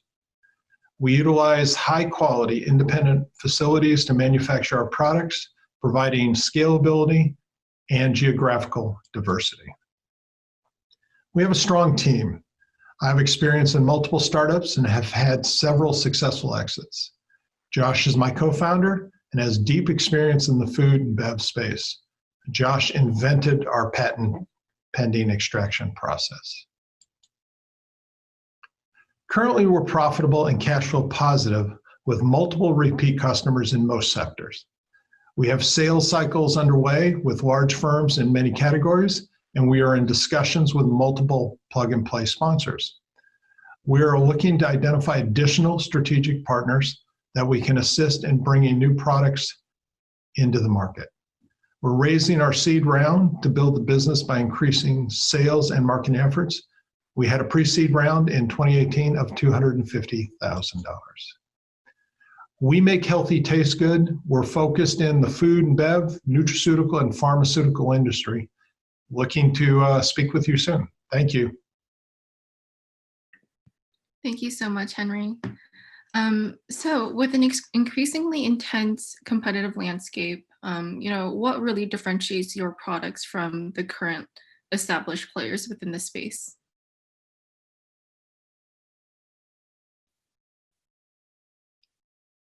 I think you're on mute, Henry. Okay, can you hear me now? Yep. Okay, so our technology is unique in this case. We actually have reactive technology that blocks the negative taste, does not actually fool the tongue. We make the actual negative compound too large to implant on the taste buds. That weak bind then breaks apart as soon as it hits the digestive system. Our ingredients are heat and freeze stable, and we're all totally clean label. So those kind of unique attributes is why we've been getting to be more and more successful, even through the COVID-19 situation. Got it. And because your technology is mainly an extraction process of botanicals, how is that scalable on a vast global volume? It is, we use contract manufacturing for our extraction as well as our manufacturing of the products. So we have identified a number of extraction companies. We can be geographically diverse, as well as being in as big a player as people need. Okay, great. So that's all the questions from the audience. But if there are any other questions, of course, the startups can be answering them live as well after their pitch. So thank you, Henry, and Taste Natural. We'll move on to the next company. Thank you.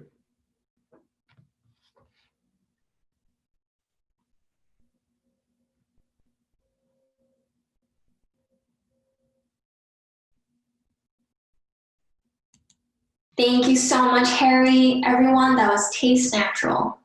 We're on to our last few startup pitches. So up next, we have Lena from Kpis, using. Hello, everyone. My name is Lena Pradhan-Napstick, and I'm one of the co-founders and CEO of Kpis.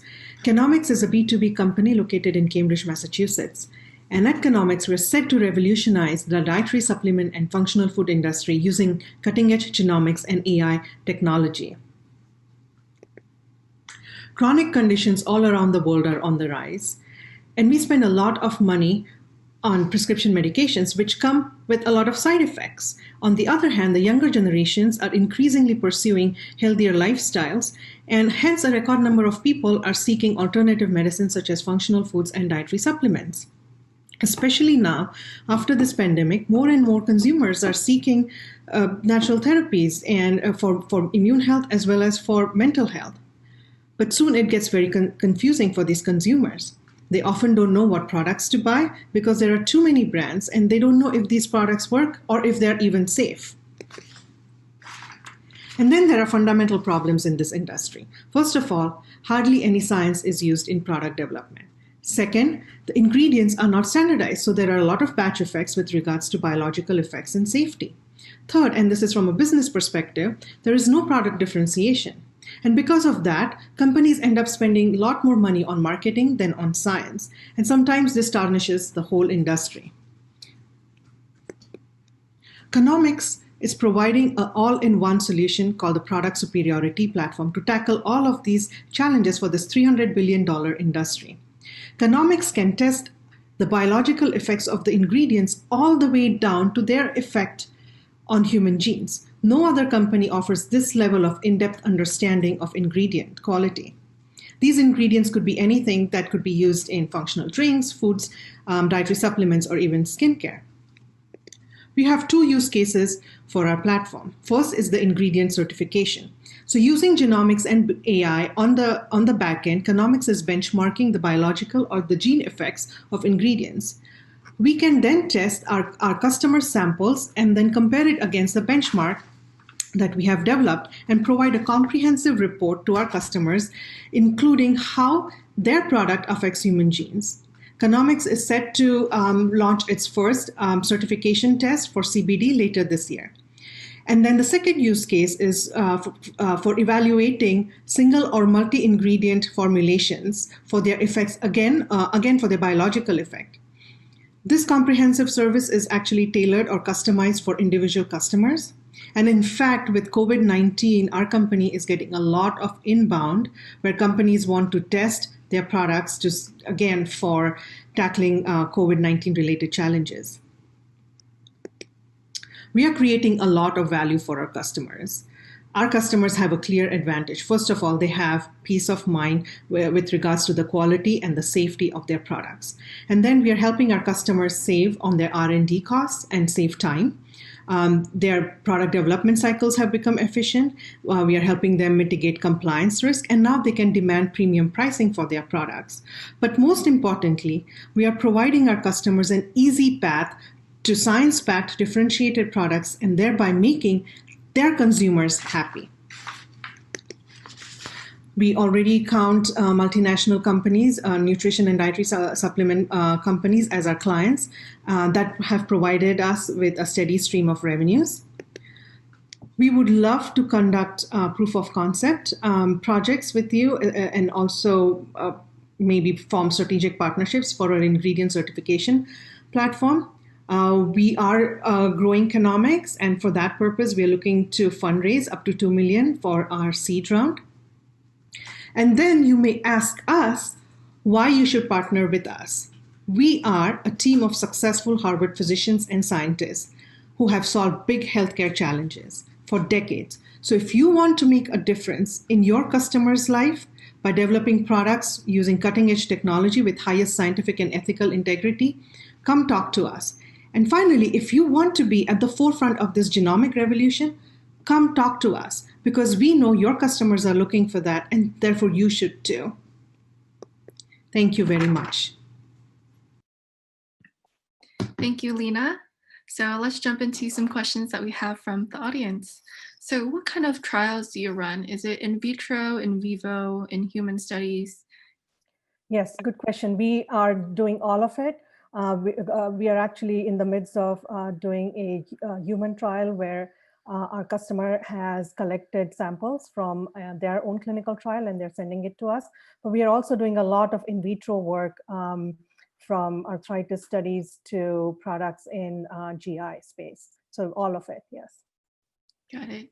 And currently, I believe your platform is B2B. Do you have any future plans on maybe rolling this out to the B2C market? There might be some interesting consumer insights and interest in understanding how ingredients affect our personal health. Yes, excellent question. We are in fact in the B2B to C space. And we are actually in the midst of also creating a lot of content for that purpose, because our customers are companies who have consumers as their customers. So, but we still have to educate the end consumer. And exactly as you said, we have to create a lot of content to educate the end consumer about all of these issues. Got it. And do you have maybe any specific case studies that you can share? How did your insights affect the outcome? Yes, so I can give you one or two examples. In one case, there was a company who was trying to come up with a new extraction method for their herbal ingredient, and they wanted to compare, their previous extraction versus the new extraction. So in addition to giving data about how their product now affects human genes, that data was also used to give them insight about what other indications they could use that product for. So they already had this product in the market. And in addition to finding out an easier way of attraction, they were also now going to market it for another indication.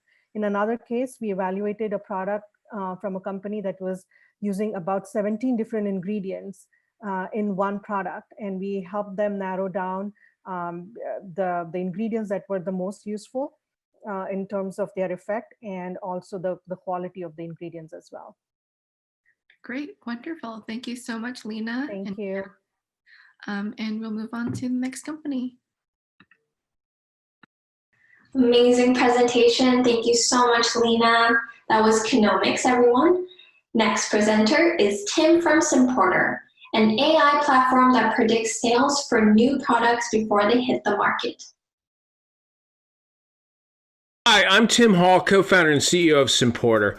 Our AI software predicts consumer demand so brands and retailers can recover from this very tough marketplace we're in. There's a lack of transparency for consumer demand, and we see this with new product failures. 94% of all new products fail. This has gotten a lot worse with COVID. Of course, we're all familiar with panic shopping and the supply chain disruption. And when you take it all together, historical benchmarking is no longer a valid way to predict consumer behavior. We get transparency from big data, and we look at 4 major data sets to get our predictions. First, we run our own consumer surveys every 2 weeks. Then we collect data directly from Nielsen's point of sale information. We have a partnership with Nielsen so we can get this information automatically. We collect data from social media posts by consumers, as well as product reviews on e-commerce sites, and we run natural language processing to separate the signals from all the noise. When we examine all 4 of these data sets together, we are able to predict at an SKU level any product even before it's launched. Brands and retailers using Simporter increased revenue 22%. And here you can see some of our partners below. Simporter's AI will tell you what products do consumers want, where will they buy them from, and how many units will they buy. This is particularly important right now if you're looking at migrating a lot of your volume from brick and mortar to e-commerce platforms. It's a unique tool for brands and retailers in that we're not relying on historical panel data or historical benchmarking, but rather we're using machine learning on all these new contemporaneous big data sets. A couple of use cases I wanted to share. This is a white space exploratory that Church & Dwight conducted using our software. They were looking for new category opportunities to bring fabric care, bring into fabric care. And so the software examined both the category's unmet needs as well as opportunities from adjacent categories like skincare. They were able to identify 22 different areas where they needed to do further concept development to go exploit these opportunities among consumers. Another use case is with concept validation, and this was with Unilever. They were launching these new one skillet dinners to compete with the home meal kits like Blue Apron. And they wanted to have the traditional purchase intent and uniqueness measures, which this accomplished. But it also predicted the sales volume, and that showed Unilever something kind of different. The product was not predicted to meet Unilever's sales needs, their sales requirements for this.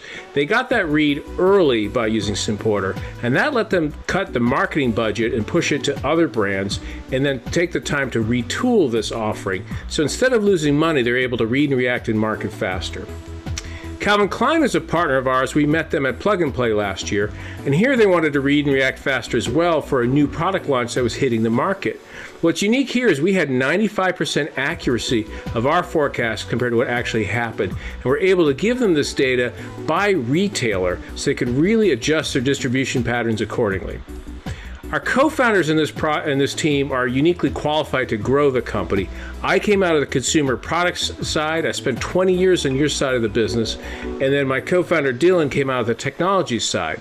And we're supported with 15 data scientists and programmers in our R&D headquarters in Ukraine. Today, we're not raising any capital. We completed a seed round last year, and we'll look to a Series A round next year. And if you're interested in that, please send me an email, and we'll put you on our investor newsletter. But right now, what we're trying to do is help CPG brands and retailers to navigate this really tough marketplace. If there's one thing I would like you to remember is Simporter can do a pilot with you very quickly and give you actionable data that you can use to get through this really tough period. I'm Tim with Simporter, and thank you. Thank you so much, Tim. I really enjoyed the personalized music that you had with your pitch. I'm sure everybody is vibing right now at home. So maybe you can describe any differences in use cases or any applications that you have, especially with the shift in the landscape with COVID-19 and the coronavirus. Yeah, thank you. That's a great question. So if you think about the models, most of them look backwards and usually look back 12 months or 24 months to predict what the future demand is going to look like. But we're able to look forwards and just kind of start with March or April when the marketplace completely turned upside down, because we collect so much data that's contemporaneous. It's coming from social media, it's coming from our panel, it's coming from e-commerce reviews that have been put in place since April, since everybody's changed their patterns. So by doing that, we get much more data and get much more granular understanding of what's going to happen in the marketplace. And the traditional ways that look backwards just do not work today, as anybody who's in this field knows right now. Got it. And can you predict demand in the food service market? Yeah, as long as it has a consumer angle to it, yeah, we can predict demand that would relate to any particular channel. But most of your applications, I think, rely on the retail sector.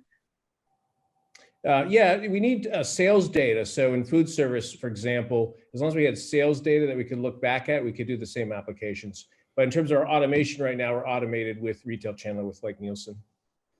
Got it. So that's it for the questions. So if anyone has any extra questions, feel free to still ask them. Tim can still answer them live in the chat box. Actually, there's one more question that just came in. Which ML machine learning models do you use for forecasting? We use 3 different machine learning models, which are all proprietary that we developed. The one that people will probably be familiar with is the Facebook Profit version, which we use to speed up some of the cycle time. But the other iterative stuff is our own models. Okay, wonderful. Thank you, Tim and Simporter. And we'll move on to the next company. Thank you so much, Tim. Everyone, that was Simporter. Our next presenter is Kareem from Vast Biome, and they're solving medicine's toughest needs by unlocking the power of the human gut microbiome. Hi, my name is Kareem Barghouti, co-founder and CEO of Vast Biome. We are mining the microbiome for novel therapeutics and potential biomarkers. The microbiome, the gut bacteria that lives in and on us. In recent years, there's been great publications showing how these microbes are influencing human health for the better or for the worse. The challenge with this space is that we still don't understand exactly how these microbes operate and how they're driving human outcomes, health outcomes. And that's where Vast Biome comes in. We're trying to reverse engineer what we call the microbial factory. We start off with clinical data that we've gathered from our clinical research partners, including their blood samples, stool samples, and the metadata of these patients. We then run it through our bioinformatics pipeline to start mapping out and put together a contextual layer of how these key genes of these microbes are potentially driving some type of immune response in humans. Once we have our bioinformatics pipeline validated, we then will actually run through our data science and AI engine to predict a prioritized list of genes that may be driving human response to some type of disease. In this case, after we've created our list, we will then actually go through the wet lab portion and to start screening these different genes to see whether or not we have identified a molecule that's produced by those genes that is driving some type of health outcome. At that point, we have created a list of potential molecules that can be used for various applications. In this example, we're looking at therapeutic opportunities, but this can also be applied to foods and different supplemental development products. The vision for Vast Biome is that we're trying to identify specific genes within those microbes that are driving human response. At this point, 95% of the genetic makeup of these microbes are considered dark matter. We have no idea what they make and how they operate. And we want to develop this map for every single type of disease, as well as different nutritional supplements to enable patients and consumers to live a healthier lifestyle. The market opportunity is quite vast. We are starting with the immuno-oncology and the digestive space, trying to help our partners who are trying to develop these therapeutics and these nutritional supplements to support them in advancing their products into the market. But our technology is disease and industry agnostic. We can actually use it for various opportunities, including the medical food space and supplement formulation, which is what we're here for today to look into.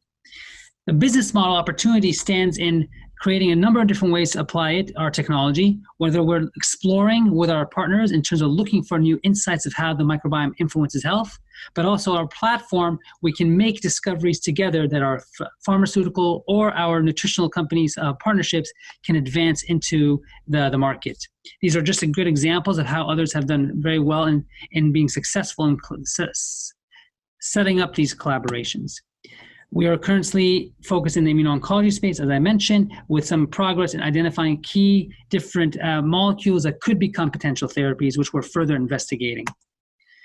And the team makeup is made of a group of individuals with complementary backgrounds in health, science, computer science, and business, with a variety of advisors who have expertise in the synthetic biology to drug discovery to computational biology.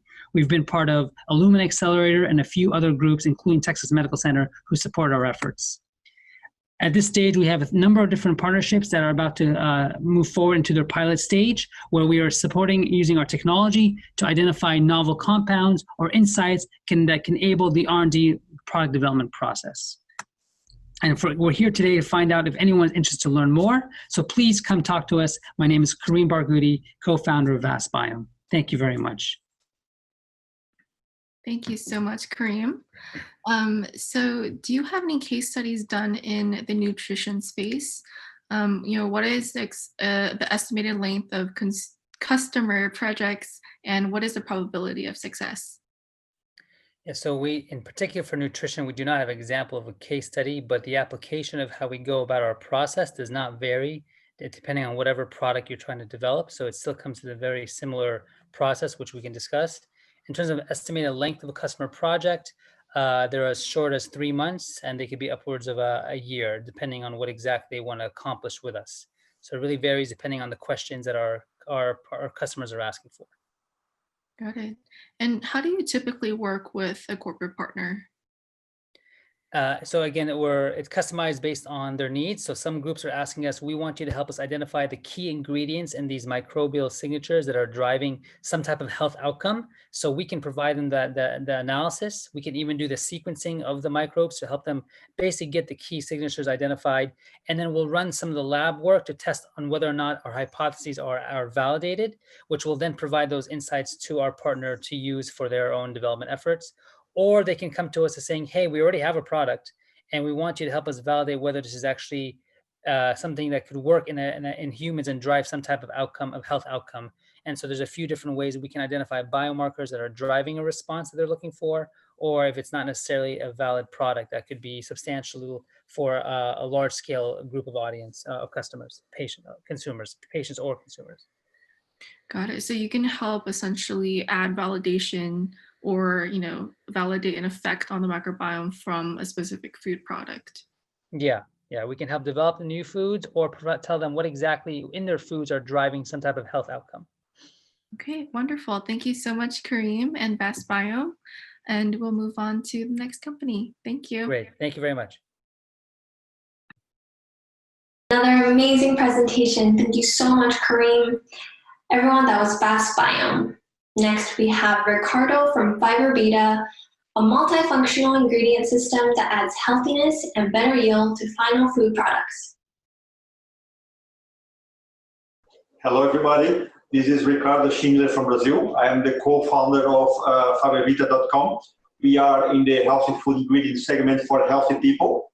Our company was born from the need to bring to the global processed food market an innovative food ingredient which should be not only multifunctional, meaning it should act just like a binding, emulsifying, homogenizing, and thickening agent, among others. It also should be versatile, meaning it could be used in any given processed food formulation out there available in the market. And it should be healthy, meaning not only as a source of fiber and smart carbs, but it should also meet the most important global food trends, being not only GM-free, but also vegan-friendly, allergen-free, gluten-free, and clean label.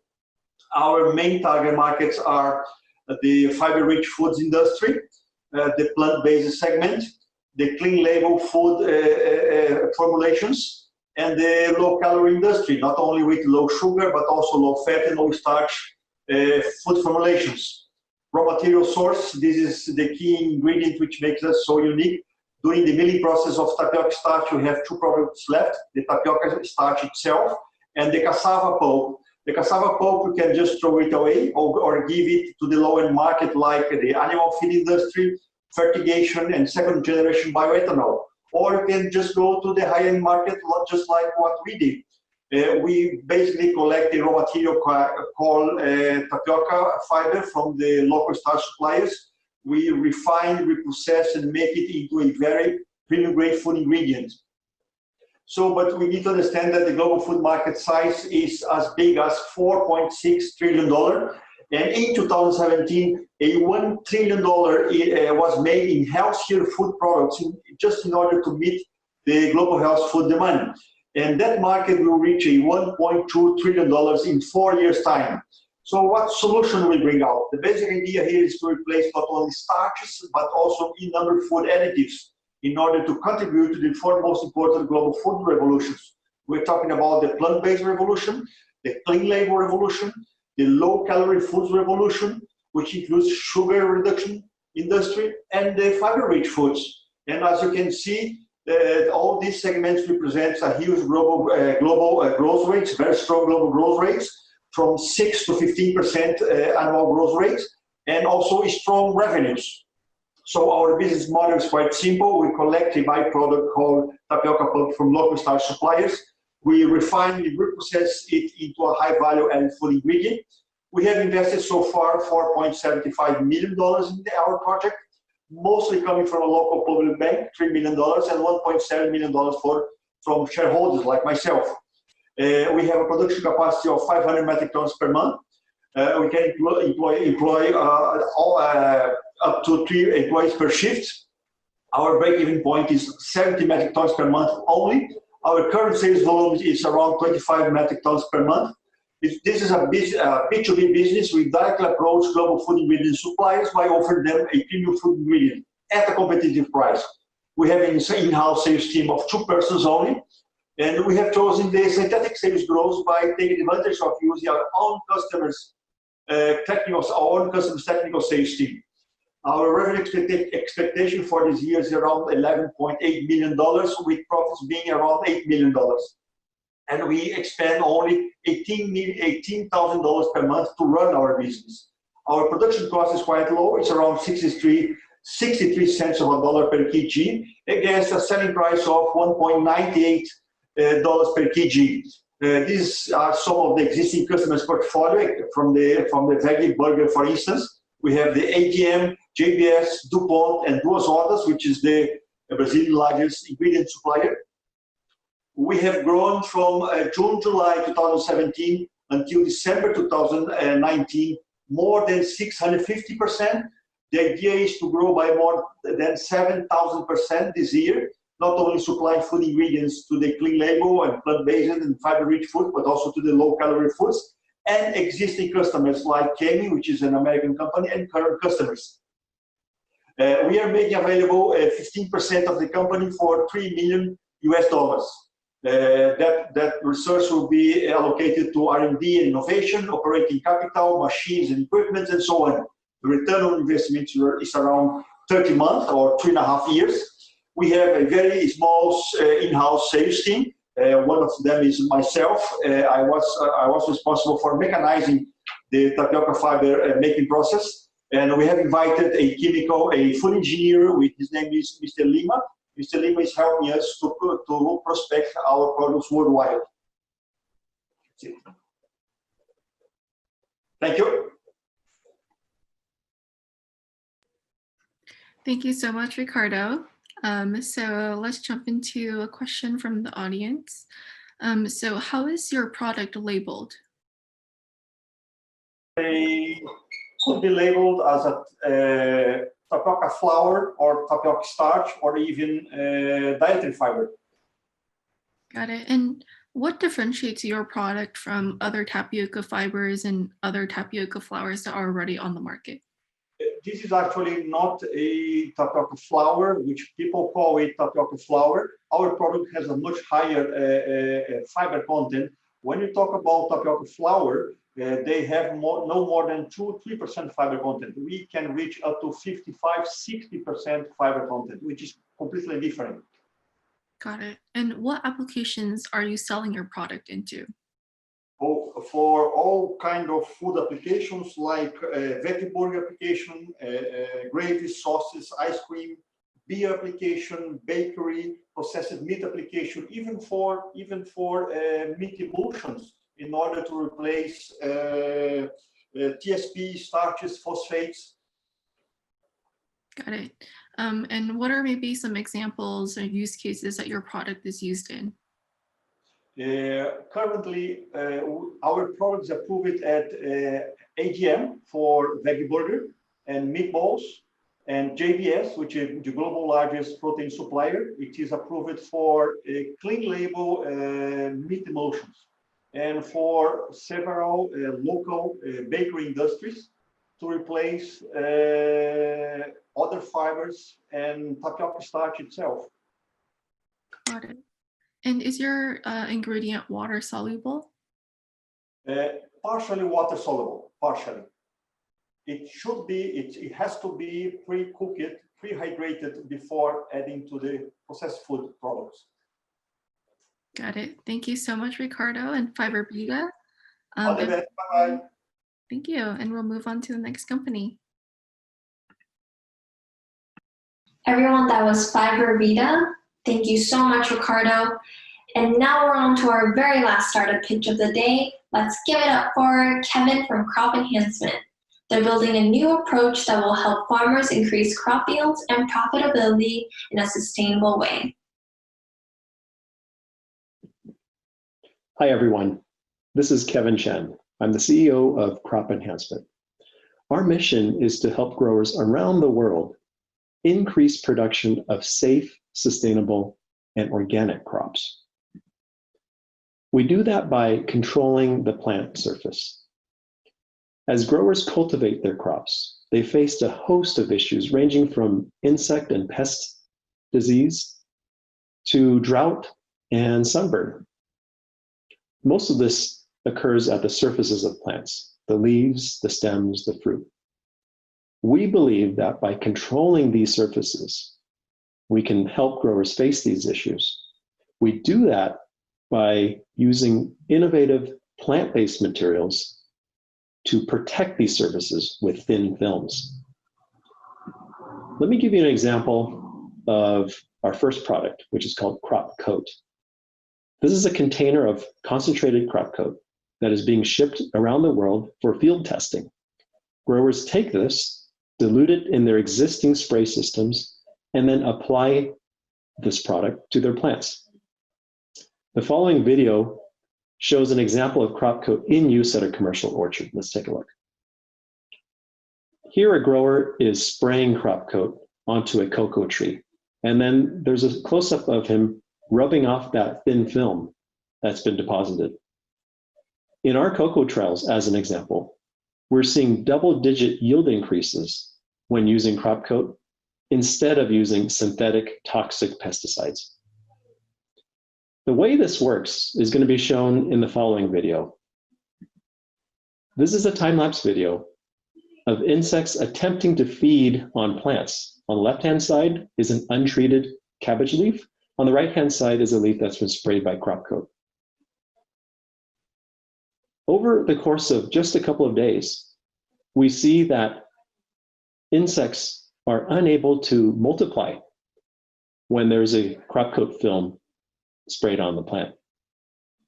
This is how the product works. It helps to control the population of insects.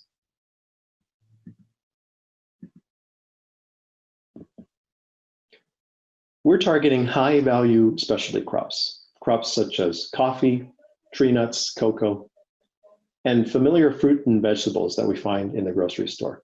This is a huge market. We calculate it as about $7 billion. And we're targeting these crops grown not only in the US, but in Europe, Latin America, and Asia.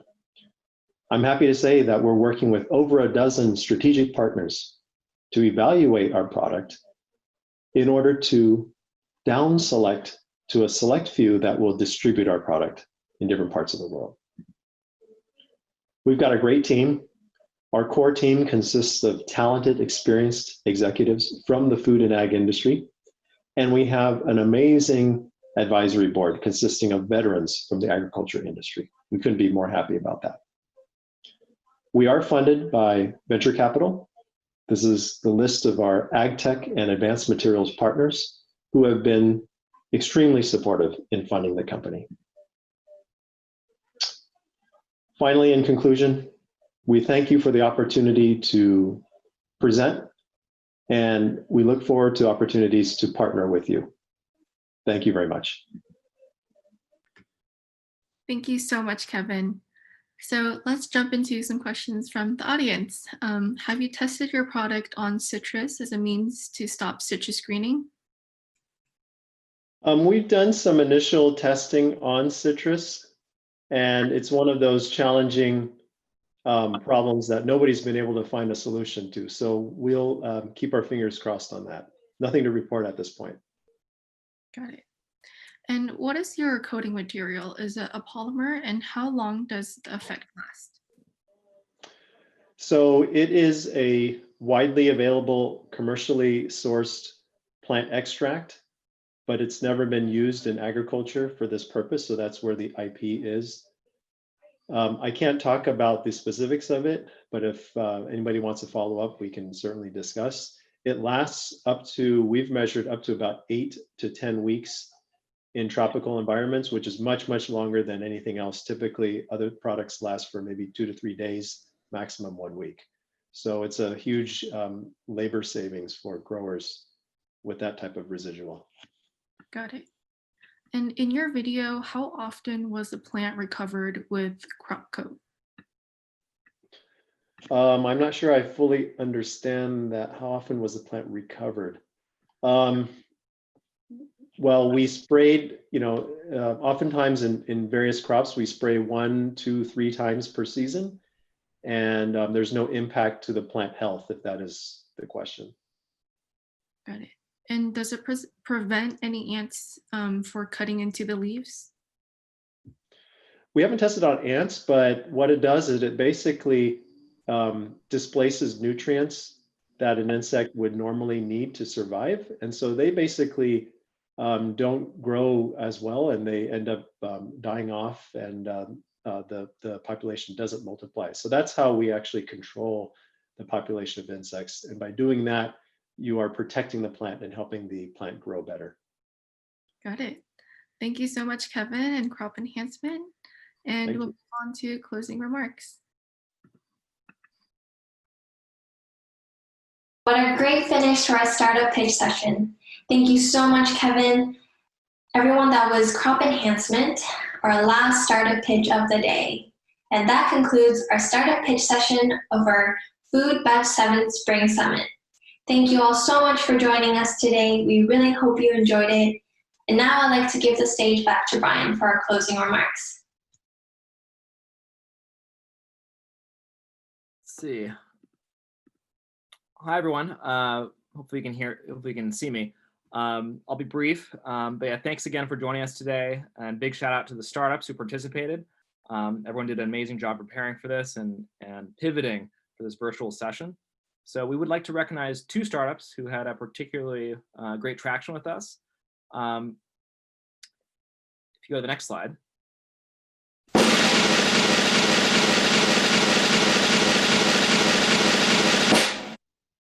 Okay, thank you. I remember meeting Plantable during our selection day event at the beginning of our program, and knew they'd be a big hit. They have a great product. I'm really excited to see where they go. They've had 5 deal flows with our partners. They already have a working POC and have already raised several $1 million. So congratulations on all the success just in the past couple of months. Also, Flavorlapse, they have an amazing story and had amazing engagement with our program. They also hosted a great, very relevant crisis management webinar with us. So really appreciate everything both your teams have done. And we can go to the next slide. So thanks everyone again for joining. Thanks everyone for participating. If you have any questions, feel free to reach out to me directly or any of my team. And we'd love to get you involved with all the upcoming events that we have and our headquarters in Fargo and Chicago and any other locations abroad. So see you next time, and stay safe, and hopefully we'll see you guys in person soon.